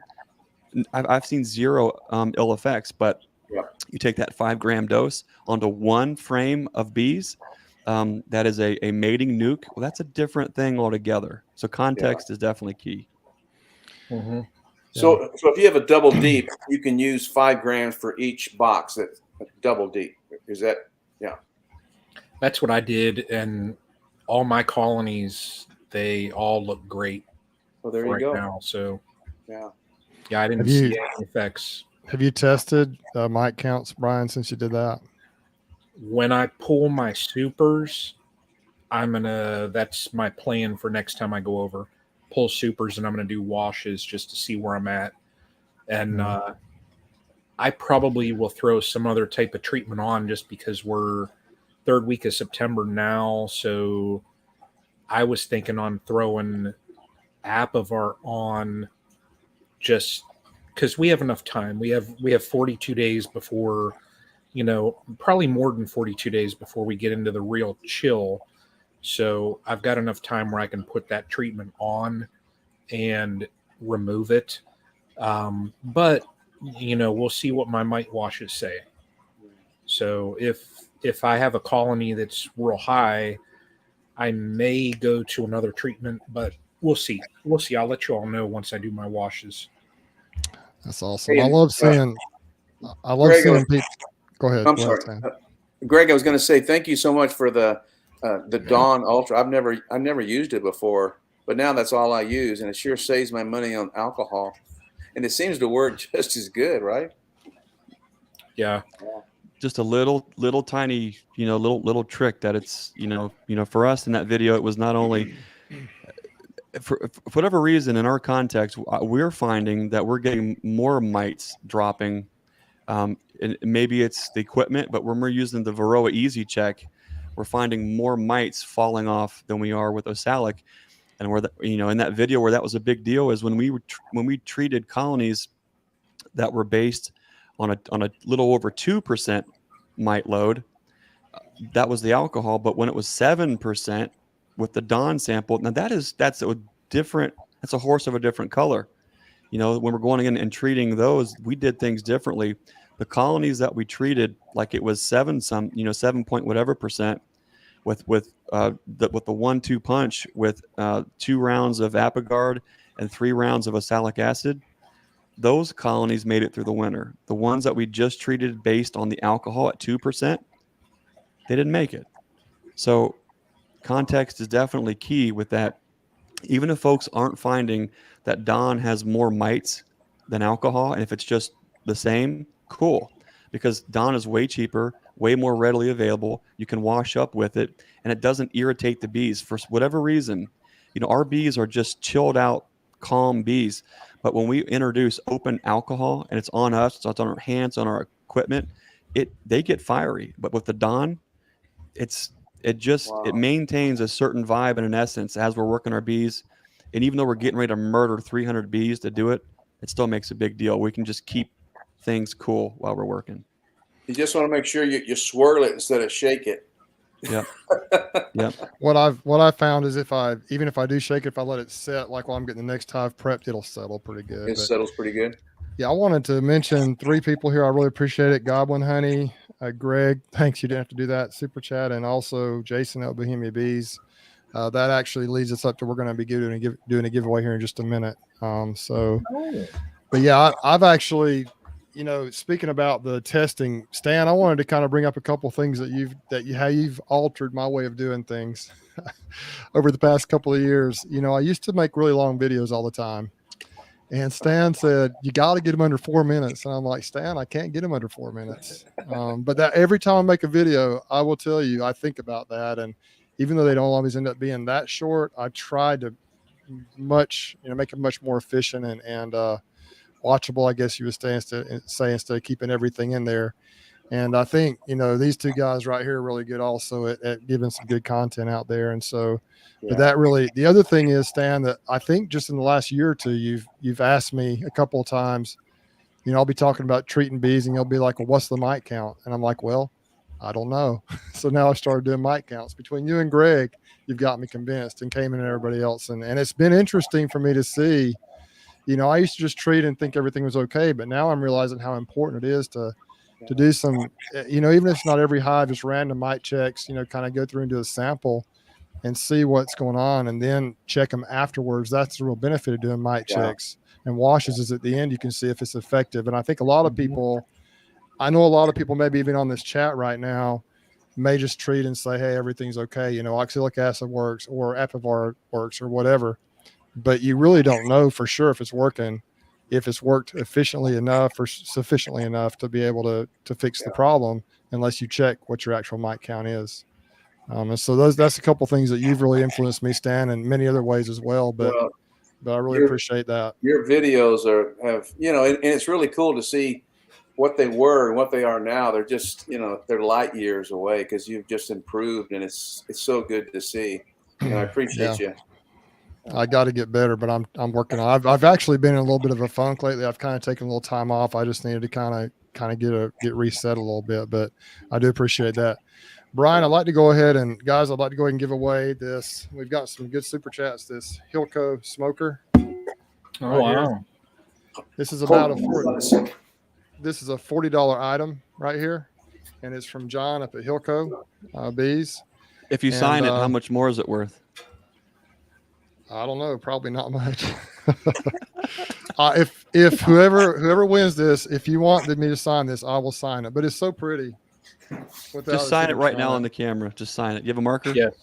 I don't. Actually, I don't. Oh, it looks like Stan's got. What do you have, Stan? Does Stan have one too? Do you have a Hilco, or do you have a different? What brand do you have? Do you have a Daydant or a Hilco, or what is that? What is that? It is a rubber finger chicken plucker finger smoker stopper. Watch. That's what it looks like. Oh, check that out. And it screws right in there. I need to get one of those. Where do you get? That's cool. You all have won one tonight. You are the contestants that have won, and we ought to give away. I got a bunch of them. Let's give away one of these to somebody. Okay. They're kind of unique. Aren't they cool? Look at that thing. I know. And it saves you from. Yes. Here's what happens: if you put your smoker in your can and you don't put anything in there, you put the lid on it. The inside of your can just get. You know how that works. It's bad or news. if you're driving down the road. If you're driving down the road with your tarp knot on your truck, and that wind hits the smoker, it looks like your truck's on fire, and people look at you like you're crazy. So, but I'll tell you what. Let's do this. Let's go ahead and give away the smoker first. Okay. And then we'll give away at least whatever you want to do. Or I could just send you this, and you could include it with the smoker. Or are you going to send it tomorrow or something? Either way, I was going to, but yeah, that's okay. We could get the address, and you could send it to them directly. I'll tell you what, I'll send you a bunch of these, and you can give them away next time if you want to. Oh, that'd be great. I just like seeing people use it. Awesome. They're fun. Yeah. So Brian, and those will last. Those things will last forever. If anyone's actually used those for plucking chickens, which I'm too intimately aware, they just last forever. Plucker. So you got to be careful saying it. Is that the official name of it? Chicken thingy plucker jobber doodad? No, it's a chicken finger plucker. Finger chicken plucker. Finger stopper. Yeah. Anyway, it fits into your smoker. Yeah. Oh goodness. Awesome. All right, guys. So Brian, do I just put exclamation point winner? Is that how I do this? Well, no. Oh, no. You want to do the wheel? No. You gonna do the wheel? Wait, are we back to the wheel? Let's do the Do wheel. you want the wheel? If you've got it, let's do it, man. All right. Everybody comment. Just throw any kind of comment in there. One letter, a number, whatever it is. And then I'll grab a participant list from the stream and I'll do the wheel and we'll have fireworks again. Wow, we're back to the wheel. We're back. All right. We should have done a wheel of misfortune, Brian. It could just been like a goopy, nasty something comes in the mail. Look at those comments everybody coming in, that's crazy. just comment. Yeah, there you go. Comment. Now remember, if you win this thing, you have to send me your information, guys. You have to send it to me. Email me at bruce@brucesbees.com. Hey, Bruce, if Yes, folks want the Alabama's finest honey and they'd like it shipped to anywhere in the continental United States, where can they go to find Alabama's finest honey? Let me see if I can work some technology here, Greg. But I got to tell you, Stan, I am not good at this technology. Brian is the guru, so I just kind of have to try to. I'm going to share a screen here, Brian, real quick. Okay. It's kind of like having a I'm teenage going to try this. son around, huh? Yeah, Brian is. Well, Brian does this stuff for his real job, so he's good at it. How about that? Hey, I did it. Sure is. Okay, so now I'm going to try to. So this is a very uncomplicated website. You go to brucesbees.com. If you look right here, free shipping on orders over $50. And all we're selling right now, if it'll come up, it's not coming up. Is South Alabama honey. Now I'm going to probably add some beeswax to this. Delicious South Alabama honey. So I'm also going to maybe add some beeswax to this website if I can figure out how to do it. But there you go. If you'd like to order some, we can ship it to you anywhere in the country. Now, honestly, if you live locally, the best way to get it for the best price is just to come and get it. You know, there's different ways to get it. If you're familiar with how to do that, you can reach out to me. But if you live outside of a 30, 45 minute outside of a drivable distance to Dothan or Enterprise, just order it. We'll ship it to you. The wheel is acting up again. Oh no, that wheel. So should I just do the exclamation point winner? I'm gonna try it. Do I do it actually do I actually need to do it in YouTube, right? Winner, chicken finger dinner. Okay. I'll show the wheel that way you guys see what it's done. I've been here trying to look at this. It went crazy this time. Oh, what weird. Tarnation? I think it's Russian. Oh boy. We're being hacked, Brian. All right, so should I? So I've got exclamation point winner. Do I just need to hit enter? Winner and just hit enter. Yep, just hit enter and it'll. All right, where is it? It says beekeeping gardening. No, where does it say? Where's it say what the winner is? Is that one of those things? Tim Huffman. Tim Huffman is the winner. Oh, how about that, Tim? Nice job, Tim. All right, Tim, you get a smoker, man. So Stan, tell us what. So Tim, email me your address so I can get this to you at brucesbees.com. What Stan, what is that thing is first, Brian? What do you think that is? I kind of renamed it a crack pipe queen catcher. I was about to say, is it legal? I was going to say, is it legal? So you might want to, if you get pulled over, make sure you don't have it in your ashtray or something. But I tell you what, I don't use a queen clip anymore. Here's what happens. You can just place that right over the queen, wherever she is, and she'll crawl right in there and start clumbing in, and you just put it in there like that. Really? And I could probably 3D print something like that. They are amazing. You won't. Now, do you blow on the other end to get her out? Yeah, it's real easy to get out. I've got a queen marker because when I do removals, I catch her in this and then I put her in a queen marker. And all you do, because she'll be down here or something, so you just open it up and put it in the queen marker cage, and she'll come down there and just pop it. She'll go down in there and put your foam over it. That is awesome. And they're like a buck, but aren't they cool? Wow, that's all I use anymore. Wow. Looks like a safe. I'll send you some of these too, Bruce. You can give them away. Okay. Goober approved. People will watch your show. Yes, If Goober they know they're approved. going to get one of these. Yes, We They will literally, anyway. we're seeing all of the gadgets tonight. I know. Hey, Stan and Fred Dunn, man, those two guys. It's like Fred put them Dunn. He's just together. pulling it out of everywhere. Yes. Stan, Yes. yeah, I know. He's just pulling them out of his pocket everywhere. It's like Carrot Top. You start pulling stuff out of the box. Golly, Kurt. Oh goodness Oh gracious. my gosh. All right. That's awesome. That's too funny. Well, yeah, that'll be great, Stan. If you want to do that, you don't have to, obviously. If you'd like to, I can give them away, and I may need you to walk me through how to use that dream catcher too, so I I can don't do know that if I on a have your video. mailing address, so maybe just PM me or something. I'll shoot it to you, yeah. Okay. And I could even use one of my videos one of these days, and I have to walk through exactly how to use it, so I know exactly what to do. But I got a really that'd good. be great. I've done a couple of forceps cons in the last month or so, and I used it and show, the queen's comes out of the tree, and I just slowly go over there and just put it right on top of her, and she crawls right in, and you stop it. Whereas the queen clip, you know how that moment of truth when you open it up and you catch the queen, and you're going, oh man, I hope I don't smush her. Yeah, for sure. Who has killed a queen in a queen clip? Anybody? I actually, I Come may on, have. Greg, you have to. You never have?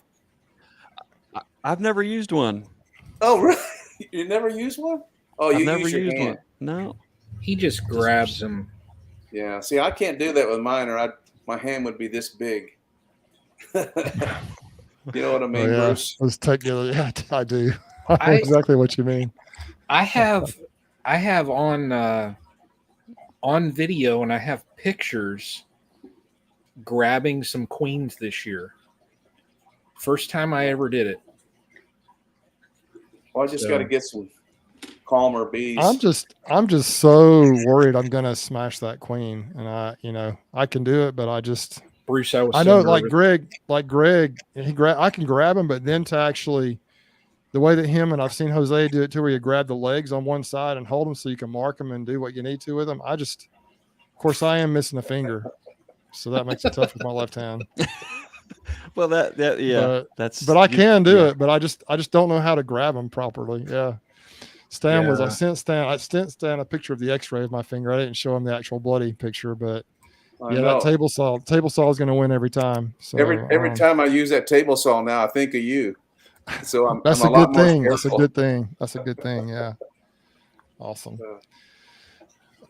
Well, Stan, I guess we can move into, I was going to ask what you're doing to prepare for winter down there. I know we've talked about mites a lot, but what is your actual bee management going on right now? Everyone does it different. I bust all mine down to single deeps, over winter in a single deep. And some people say, well, how do you do that if you got triple deeps? Well, I don't have triples, but I do get them down, and I have extra queens. See, that's the benefit of raising queens. I have queens available in my yard, and they're small, and I keep them small. And then when I'm doing this breakdown, because I love overwintering just 2 or 3 frames of brood, a couple of honey frames, empty frames, and just let them go. And then I'll get a queen. If there's too much brood, then I'll put brood into another box, and I've got extra queens. That's what's the beauty about having extra queens, right, Greg? I mean, you got all these resources. You don't got to go, an hour away and spend $50 for a queen. Ugh. Yeah. And that's what people do, but we can teach them how to do it. I'm not the best at it, but I'm getting a little better. Here's a little question that Jason up at Bohemian Bees asked is, what's your preferred mechanism to force abscond the bees? You smoke chemicals, or do you just wait? If you come to Bryan on Saturday, I'm teaching a class there at the bee convention, or I really have a technique that I've learned from a couple people. Then I intervene my own thing, but it's basically a force abscond is you're finding the nest in the hole. The nest is right behind there. Then you're going above with a 3/4 inch drill, and then below at the very bottom. And you have to alternate those smokings in real small, short smokes, and then take 10-minute breaks. And what that does, the bees think the tree is on fire, and they go in, they gorge the honey, and then they slowly come out, and they'll hang on the side. Usually the queen comes out at the very end. So that's why you have to smoke them enough or they won't come out, or if you smoke them too much, that you'll kill them. So it's a Sure. whole technique and lots of patience. Sometimes it takes hour, 2 hours. Sometimes it takes 8 hours. Oh, wow. But I have the most fun doing those. It's like anything. A lot of people don't like them because it takes so long sometimes. But man, when you see that queen, and I have one. The last video I shot, the last force of scone, that the queen comes out, and she's a beauty too. And I just catch her with that crack pipe queen catcher, and it's pretty cool. But yeah, that's what I do. There's a lot of different ways. But I do what works for me, and that's kind of. It's hard to say. Do you vacuum as the bees come out? Do you vacuum them off No. the tree, or do you just let them stay Some there? people do that. I don't, because it takes the element of surprise. Because sometimes she'll come out and she'll hide underneath the bees, and so at the very end, if I kind of watch for her to come out, and then I catch her. But sometimes they'll get pretty thick on the tree like that, and then what I'll do is get I call it the magic bucket. And it's a plastic clear thing. And I just kind of scoop off little bees. And then I search for her, just a little bees at a time. And they'll stay in there. They won't fly off. And then, this one I did about 3 weeks ago, I got one off with a scoop, But most of the time she'll come out and you'll see her. And she'll be that's why you have to really look. You really take time. But about 30% of the time, she'll fly right out of the tree. And where does she go? Not very far. And so you're always looking up. Because if you look up and you see a ball of bees like this, she's right there. And that's kind of cool too. And sometimes, people say, well, I never found the queen. Well, on occasion, think about it. In the wild, the queen in there may not be there. There may be a swarm cell or something. So the queen's not coming out of the swarm cell. So all you got is a bunch of bees. But that's pretty rare. But it makes for a good excuse if you don't get the queen. You know what I mean? Yeah, no doubt. Yeah. Good stuff. Stan, Anyway.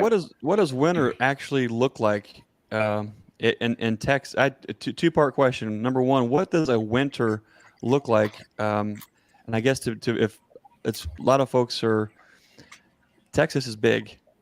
So just, I'm sure it's extremely regional to Texas, just like there might be differences from Ohio down to Georgia. There is differences throughout. What does winter look like for your area of Texas, and what is the greatest challenge you have as a beekeeper in Texas? Well, I'm in Central Texas, so we have a pretty mild. Until the last couple of winters, there was one 2 years ago. It was bad. They called it Snowmageddon or whatever they called it, and it killed 30% of people's hives. It was really bad because they're not used to that. But typical winters, if it gets below 30, it's kind of rare, So, and there's not we don't get much snow. At least we don't get much here. You'll get some flakes once in a while, but Dallas and all that area, they get a little more. But winters are not a big deal. I mean, that's just it's kind of chill time. You really don't do much. You make sure they have food, have some weight on them, and just let them ride.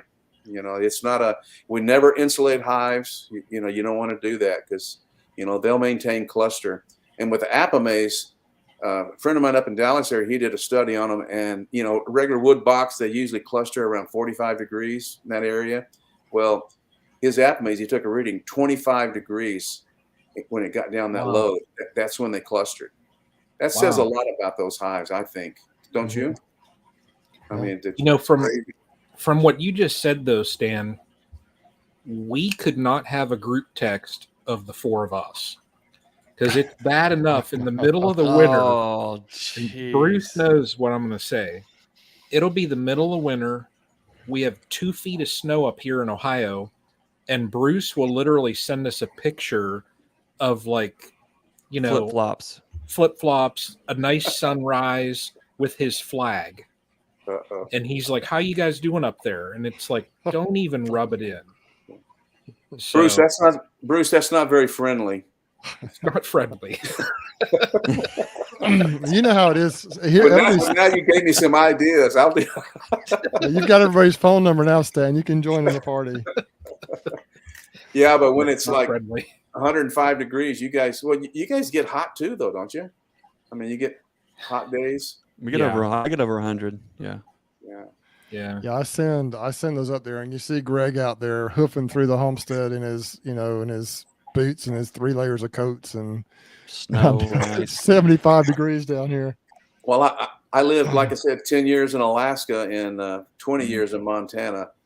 Oh, So, you know, it's so cold. but I kind of miss it. I miss the 4 seasons. You know, Yeah. Texas is kind of different in that area, but you know, it is what it is, and it's still a cool place. Really good people too. So Yeah. I think the more mild winters actually present some more problems sometimes, different problems than they have up north, and that because the bees are consuming the food.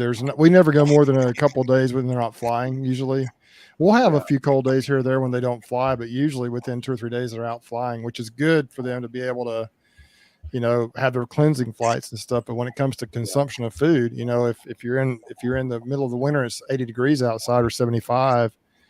They're out flying around expending that energy and eating up that food. And so, you know, it's a different kind of problem. Well, you know, the small hive beetles were not very bad at all, you know, this because it was so extreme. I mean, it was the hottest July on record here. I mean, unbelievable. I got sick twice and I overdid it, you know, and I know better, but you know, I was out there puking up and everything else, you know, but the small hive beetles didn't come around too much. And you know, the whole peppermint craze. So everybody was using peppermint, but then there's no small hive beetles. So we're trying to see if it was the peppermint or was it the with the heat. Yeah. Are you a peppermint guy, Bruce? I've used them some, but it's impossible with the number of hives I have to be consistent with it. So I put them in there starting pretty early, and especially in a couple of places. And the hive beetles were not as bad this year overall. Yeah. I only had last year I got devastated with them, and I think last year I just got behind. And with treatments, I think the hive started to crash. The hive beetles took over, and I was cleaning out hive beetle slime outs. Like, it was just miserable. This year I lost a few, but I only had, I think, 2 or 3 hive beetle slime outs. And last year I probably had 30 or 40. And so it's a whole different deal. But I'd used the peppermint some. I think it may have helped, but I don't know for sure. I do know the hive beetles weren't as bad. And we didn't have a horribly hot summer. Our summer was just a typical Alabama summer, hot and humid, but it wasn't ridiculous like they have been, like you're talking about. Well, I'm going to be hooking up with the murder sauce. I've been shooting Greg's video to everybody. You know, well, all you have to do is have a strong hive. You won't have any small hive beetles if you have a strong hive. Oh man, that's false. He's shaking his head. False. All you have to do is put them in the sun and have a strong hive. So I'm looking forward to I'm going to make a batch of it.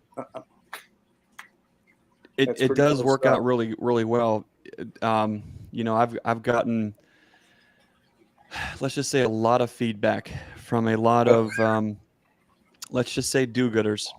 God bless their heart, we'll say, to where, well, you know that's an off-label treatment for hive beetles. And, you know, I started, you know, I've got a bad habit of replying to everybody, not to be in an argument, but sometimes I guess I got into a bad habit of trying to baptize a snake.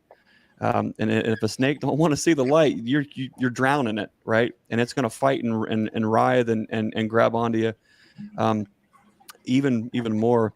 But yes, 100% hives that are in doubles and triples and are as strong as all get out in the full sun can 100% get slimed out by hive beetles.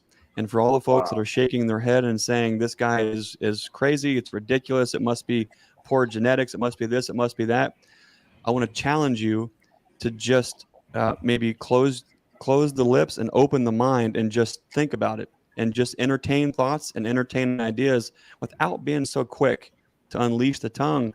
Because the thing about beekeeping is there are so many different nuances and things going on with soil biology, microbiology, the flora, the fauna, the type of viruses that all these critters are kind of you know, passing on.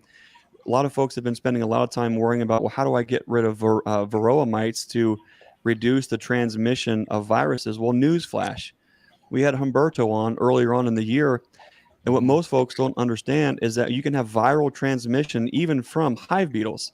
They are carrying things like deformed wing virus that are transmitting to the bees. At what percentage? This is the scary part. We don't know yet, but they are proving, yes, it is happening. That is a big deal. A lot of folks are seeing hives crash. Yes, they're getting slimed out. Yes, hive beetles are opportunists. They're taking advantage of all the goodies in the colony, but they are also passing on viruses. At what extent, we don't know yet. But we all know anyone who raises queens or raises small nukes, those folks are obviously intimately aware that that's an opportune environment for a hive beetle. But when you see big, strong hives also get slimed out, something else is going on. And one of the things, what are we going to do? Wait around for Bayer and Monsanto to get on board to tell us the exact formula that's EPA approved and the FDA and has label laws that now we can spend $18 a colony to also protect the health against? No, we're taking responsibility for our bees and the health of our bees. And to do that, sometimes you have to think outside of the box and you have to work outside of the box. And murder sauce is just one of those things that we trialed it in 100 nukes. The colonies that we used it in had no hive beetle problems. The 2 that got slimed out, we checked the bottom boards. Those ones didn't get any beetle butter applied. We've seen that now year after year. So am I advocating that folks go off and do off-label treatments?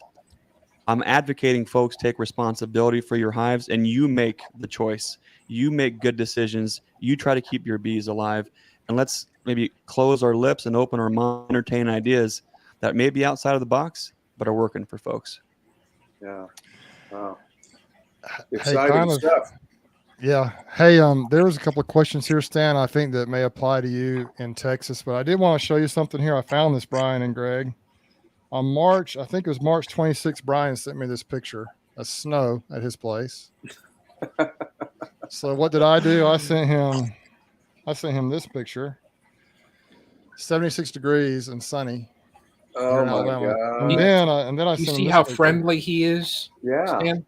I'm going to have to. Then I sent him this picture of my flag waving in the sun. You can't see it very good. I remember that one. I couldn't be mad because America, but still, temperatures. But anyway, there's a question from let's see. Can you talk about raising queens in Texas and Africanized bees? And then there's been some other comments on there about Africanized bees. Can you discuss that a little bit? I think the thought around the country is that in Texas and out west, there's a huge problem with Africanized bees. And can you talk to that a little bit, Stan? Well, I had a lady about 3 days ago. She called me and she says, there's bees all over my oak trees, and oh my gosh, and I'm pretty sure they're Africanized, So I drove out there and I couldn't see anything. But then I started listening, just be real quiet, and I looked up and they're feeding on the honeydew, honeydew that's on oak trees and all. And so they're feeding on that, and they were just buzzing like crazy. But they weren't Africanized. The thing with Africanized is that this is the research that I've done, is that you cannot tell an Africanized bee from a regular bee. It has to go to the lab. It has to be analyzed before, because they look the same.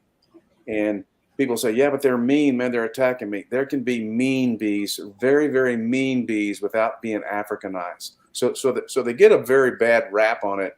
And I've come, like I say, I've done hundreds of removals, and I'm pretty sure a couple of them, one of them almost killed a 90-year-old guy. He's almost dead. And then this year, another lady, she was hurt really, really bad. She got stung over 300 times. And here's what happens. And I had one about 3 weeks ago. You even get their structure removal, not just 500 bees, 700 bees, the whole colony comes out, and they are just killing you, and they will kill you. They killed a horse last summer, and they killed 2 dogs the summer before. They were tied to the tree that this hive was in, and I'm pretty sure, but I didn't send them for testing, but that's what I've been told by people that are smarter than me, that you have to send them in, and they're Africanized. They are Africanized genetics now, but it's a really small percentage. And someone on here said that all feral bees in the South are Africanized. I don't believe that, but I do believe that, like you say, I think, can you guys hear me okay? I'm still worried about my mic here. No, you're fine. I think that there are most bees are truly just kind of mutts, and there's a little bit of everything in them. And Africanized bees are not the only aggressive or mean bees out there, I don't believe. And so you got to be careful labeling. What my understanding is exactly what you said, Stan. you know, just, and these numbers are not accurate or exact, but when you talk about, to me, an aggressive or maybe a normal, maybe even a normal colony, you may have, like, just say you have 100 guard bees or even 1,000 guard bees. But an Africanized bee, you might have like 5,000, 10,000 guard bees, and they are super, super aggressive and super defensive, and they will cover you up. I mean, they will cover you up because they're trying to kill you. And so that's my understanding. And so I don't know that I've ever experienced true Africanized bees. I have had some very aggressive bees, but when I see videos of people that are really dealing with true Africanized bees, I think it's a whole different ball game. You know, we have a couple of people that actually raise extremely mean bees, and I'm not going to say their name. They're a good friend of mine, but it's like they on purpose do that because they make good honey. They make a lot of honey, and they do all that. But the problem with that is that if I have a yard, I'm raising queens, I sure don't want anyone bringing their bees that are raising extremely mean bees, because what's in the air? The drones. They're drones. You know, but you can't control the world, you know, but you can do the best you can. But I don't see, and I'm into a lot of hives too that are you know, feral and all. So there's some mean ones, but there's some really nice ones too. You know, it just depends. You know, it's like Cracker Jack box. Where you know what you're going to get.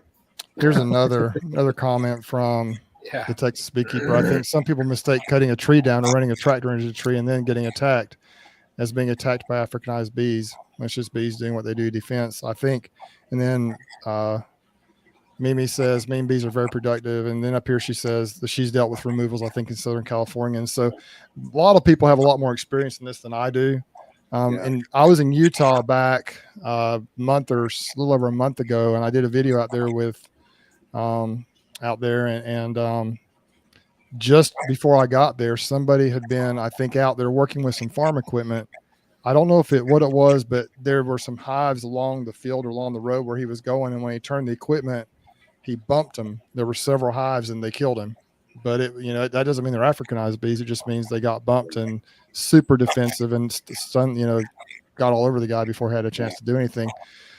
Ted, a friend of mine, a commercial guy up north of here, had some trees fall on some of his bees. He's a commercial guy, and they were out there with a chainsaw trying to clean up the mess. And so bees were very aggressive. They were properly dressed, but those are not normally mean bees. And so I think you just got to be careful. Yeah. Greg experienced my bees, but my bees are nothing like Africanized bees, are they, Greg? I mean, they were testy and they were messy, but they were not actively just trying to kill us. They were just defensive. So what was interesting? Well, I think the Texas Beekeeper makes a really good point, though, because I have early in the summer, a lady was on her tractor and she hit a tree. She was clearing out some area and she backed into this tree, and it had bees in them, and they all came out at her. But she like shook the whole log. And so they thought that was a bear probably, or whatever they thought it was. But, you know, they were on her, and she got really stung up pretty bad. So that's true. And then when I went back to remove the bees, I did a forced abscond on them. They got the queen and all. When I went back there, they were okay. They weren't like Michael Palmer's bees, but they were okay.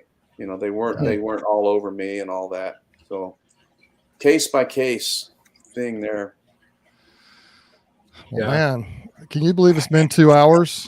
Oh my gosh. Really? And I think we'll have to have Stan back on again. Yeah. Yes, this has been incredible, Stan. It's been awesome.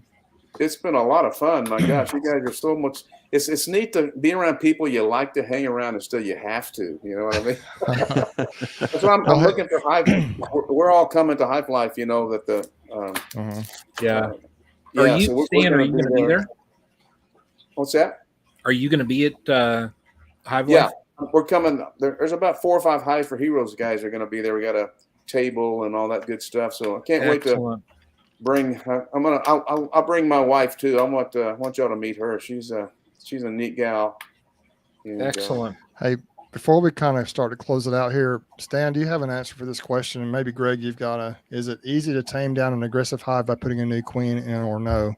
This is something that most people will tell you. If you have a feisty hive or one you want to change out, the genetics just replace the queen. Have you guys found that to be a true statement? Does it work? Is it difficult to do, or what has been your experience with doing that? Well, if I could share real quick, I've got about there was like four deeps, and these bees were mean. And so when I got them back, I took them back to another yard. I don't want to put them in my main yard, but I put them in another yard, and I just broke them down, made like 3 splits on them, and then put 3 new queens in there. And in a matter of 3 to 4 weeks, they were nice. So you can requeen those, but it's some queens, or some hives, colonies, they will not accept a queen no matter what you do technique. There's some that are that mean. You put one in there and you do all the right stuff. I have a way where I put the queen in there, and I leave both ends capped, and I leave it for like 2 to 3 days, and then I'll come back and I'll uncap the candy side to leave the candy exposed. And then sometimes if they're kind of okay, I'll stick a nail through it too, and they come. I've never had that fail on me. Because I've had the candy, you put the queen in there, you release the wood or the cork, and then the candy ends exposed, and they take 2 or 3 days. I've had them eat through it in one day and kill her. So I don't do that anymore. Yeah. What have you done, Greg? I think it's a complicated question, and I don't think we really know. Yeah. But what we tend to observe is that you can have a queen that can be maybe not performing, and the bees pick up on that, and everyone gets a little bit irritated. I think sometimes you can have other things going on inside of a colony that's causing the bees to be irritated for even an extended period of time. It could be hive beetles, it could be mites, it could be a skunk, it could be who knows what. That kind of goes on. But I also think there's a situation where genetically you have bees that are just more defensive, that are just a little bit more irritable. And so what I've seen in times that I've been called in to help cool down spicy hives, and I should preface this by saying, as a guy known for gentle queens, queens aren't always the answer. They can definitely help. I've seen it where putting a queen in calms a colony down within a week, and then some of them take about a month. And then once there's a whole new flush of brood, those genetics start to change, and you do start to see that increment within by 2 or 3 months later. You really do see a difference. But I also think there might be something else going on. If you are requeening a spicy hive and you pinch the old queen, I think sometimes that'll put some colonies into a defensive position. But sometimes pinching that spicy queen calms and cools off an otherwise defensive colony. And then when you go to give them that new queen, you see almost an immediate take. So I don't think there is a single solid answer that's uniform throughout there. But I would say more times than not, giving them a queen, no matter the mechanism that cools them off, I think it does work to help cool them off. Yeah. Mm-hmm. Yeah. I know. Go ahead. Go ahead. Something else. This brings up another question, and maybe all of you guys may have a good answer to this, or one or all of you, whoever. But what I found is sometimes when I put a new queen in a colony, or when one gets released, it's almost like an immediate improvement in the attitude of the colony, even before they've replaced the workers.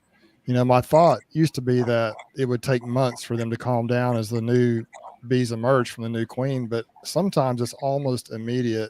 It seems like there's a difference in attitude. Do you think it's the pheromones from the new queen kind of taking over the colony, or I don't think that's not always the case, but I have seen that happen before. Or if they were maybe in distress from the previous queen or some kind of a stressor, I don't know what it is, but I've definitely seen that happen where you put the new queen in and there's an immediate improvement in the attitude of the colony. Have y'all experienced that, or does it usually take time? I know whenever you have a big mean colony like that, I know breaking them down into smaller nooks or whatever, it does it takes something out of them, and probably not always, but it sure works a lot for me when you break them up, because man, when they get big and like that, they know they're big, Yeah. I think we've got to be careful on saying. There's a word that I get in trouble using, but anthropomorphizing. So this relationship maybe will be a little bit different. But let's just look at our family unit. You know, if mom or dad, if there's any kind of stress or turmoil in the house, look how fast that turns everyone's day upside down. So let's put that off. Let's just put that to the side, right? And be careful not to put the human emotions and needs and things on the bees. But as a farmer, anyone who's had livestock, let's say you have a flock of chickens and they're all just miserable. They're grumpy. They're on alert. You know, there might be outside pest pressure. There might be a fox coming in constantly. There might be an overzealous rooster who just won't let those girls give him a break and he's wearing them out, right? You could have a goat or a cow that just has a bad attitude and the entire herd is now affected. That's a big deal. And so by removing that animal from the equation, you see immediate behavioral changes in all of those things. So whether it's our human families, a cow herd, chickens, you name it, sometimes removing something out of the equation, it takes that stress off. Sometimes I also think it demoralizes them to the point to where they just get demoralized and get calm and they get mopey. And then when you give them a queen, then they build back up and they come back into their essence again. I think all those things are happening. Which ones are, right or wrong, I don't know. But I think if we're all seeing something happen, there's something going on there. Yeah. Man, guys, we could talk all night, couldn't we? Hey, did you see that? Did you see the question Tim just asked? Can you read that? Which one? This one right the here. Last one. Yeah. Yeah. I'm seeing great results. Well, that's interesting. I see the exact opposite. I do too. At home, but yeah, that's we have very, very poor. Matter of fact, when I'm to the point now to where if I make mistakes and I make lots of them, but if I'm off on my timing and I have virgins hatch in an incubator, I nearly write them off because they cause. Those are the colonies that end up going into laying workers. Those are the ones that if I'm relying on those that I have problems with.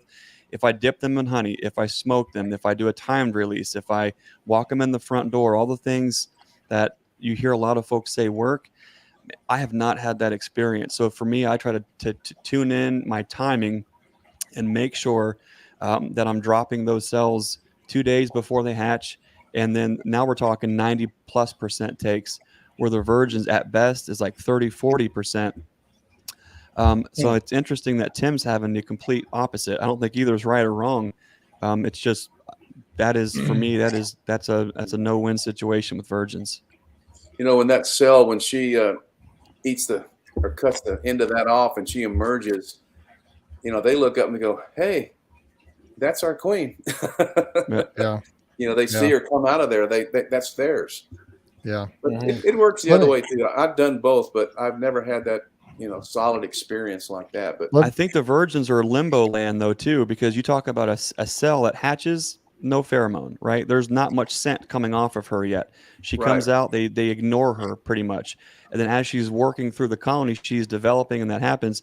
You take a virgin, even an hour or 6 hours or 12 hours old, she's different, right? But if it's when you talk about bringing that mated queen, that voluptuous, heavy pheromone queen that has it going on, they pick up on that differently. I don't know what it is, but I just don't have good luck with virgins. Let me address this comment here. Sorry. This is interesting. This is an interesting comment. I want to tell you, I've got a little experience, not with this, but something kind of similar. When you release a queen and the bees are aggressive toward her, spit on her, and they stop attacking her and start cleaning her and accept her. I've never had this happen, but I will tell you, I had a friend, one of my mentors, Davis, who we called a swarm one day, and he said, this is a trick to keep the bees from going back to where they were. He spit in his hands and rubbed his hands all over that stump where they were hanging, and the bees would not go back. They would not go back to that stump. It's very interesting. Nice. He just, and so that was just, that brought that up. That was very interesting to me. Huh. Well, guys, we probably need to wrap it up. We've gone a little bit longer than 2 hours, but we sure appreciate you coming on, Stan. Hey, thank you for inviting me. I appreciate it. You guys are friends. Like to start off with Brian. You got any words of wisdom for us as we wrap this thing up? I don't have any wisdom.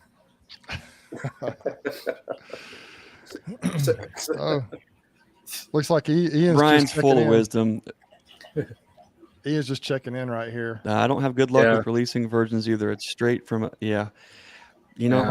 Yeah, interesting. I'm not gonna go there because I love that, and yeah. Brian, So Greg, you go ahead. sorry, I got a lag here, Bruce. I feel like I'm talking on top of everybody. Sorry. Wow. Now go ahead. You were going to say something, Greg. Go ahead. I just want to thank Brian. He's been out recently at the learning yard here at the farm, and he's had a lot to do with capturing content. Having all of our folks come and learn together, and he's done a great job just capturing those moments. I actually have video of Mr. and Mrs. Burns dancing in the bee yard. Wow. Have to check that out. Hey, I got to see that. Yeah, we got to see it, Brian. We're waiting. We have fun. It was a good day. Brian came out, and also not only is he a good dude and just wants to come out and help and just do what he can to move things forward. He came out, took some video, and helped us get through. After those storms came through and wiped out all those colonies, the learning yard miraculously was unscathed. Every queen is intact and is laying. The apame was actually completely intact. However, when we went into the nuke yard, that's where we did suffer some loss. But in the grand scheme of things, not only did we have queens that are already in mating boxes to cover that, we have and more for growth. And those were all the queens that made it through that lighthouse, because that little, I guess if anything, I'll just remind folks to try to get into a place where you have ears to hear. When you feel that little tug on your heart and you feel that direction, don't ask the question, just do it. That really saved us a tremendous loss by doing things that were not typical. We're doing things that we weren't really prepared to do, but that's the call, and that's what we did. That put us in a place to completely rebound from the storm. Brian just came out and helped us go through all that. So, Brian, I appreciate not only what you do to capture content, but your help. I appreciate, Stan, what you're doing with the with your group. With Hives for Heroes. That's what it's about. Bees are just a conduit to the people. We're a support network for each other. That's a big deal. If folks are interested in learning more about Hives for Heroes, if you would like to maybe step up, be a mentor, help somebody along their way get off to a good start. If you are a veteran and you're looking to get into beekeeping and you're looking for that solid connection, consider going to hivesforheroes.com, sign up to be a mentee or a mentor. A lot of big things going on with Hives for Heroes. It's really exciting. I just want to thank you guys for not only being open-minded, but just what you guys all do individually for this community too. It's a big deal. I appreciate you guys. Thank you. Stan, what do you have for us, wrapping it up? Well, I just want to thank you for being a family. You guys are like family, and I just love being around this kindness and this openness that we're having. And I've learned a lot tonight. And I think anytime we go in that way, that we pick up just a little nugget sometimes, and we can share that with each other. But you guys are doing a great job. I'm bet it's going to grow and grow and grow. And I just pray that God will have favor in what you're doing, because you're building community, and that's key. Thank you. Yeah. Well, thanks so much for coming on. And there were some names on here that I didn't recognize tonight. So hopefully some of the folks from the Texas Beekeepers, the Texas Friendly Beekeepers group came on, and hopefully they enjoyed the content that we had out here tonight. But I appreciate all you guys. It's been awesome. We'll go ahead and close out now. Y'all take care, be safe, and we'll catch you on the next one. All right. Good night, y'all. All right. Bye-bye.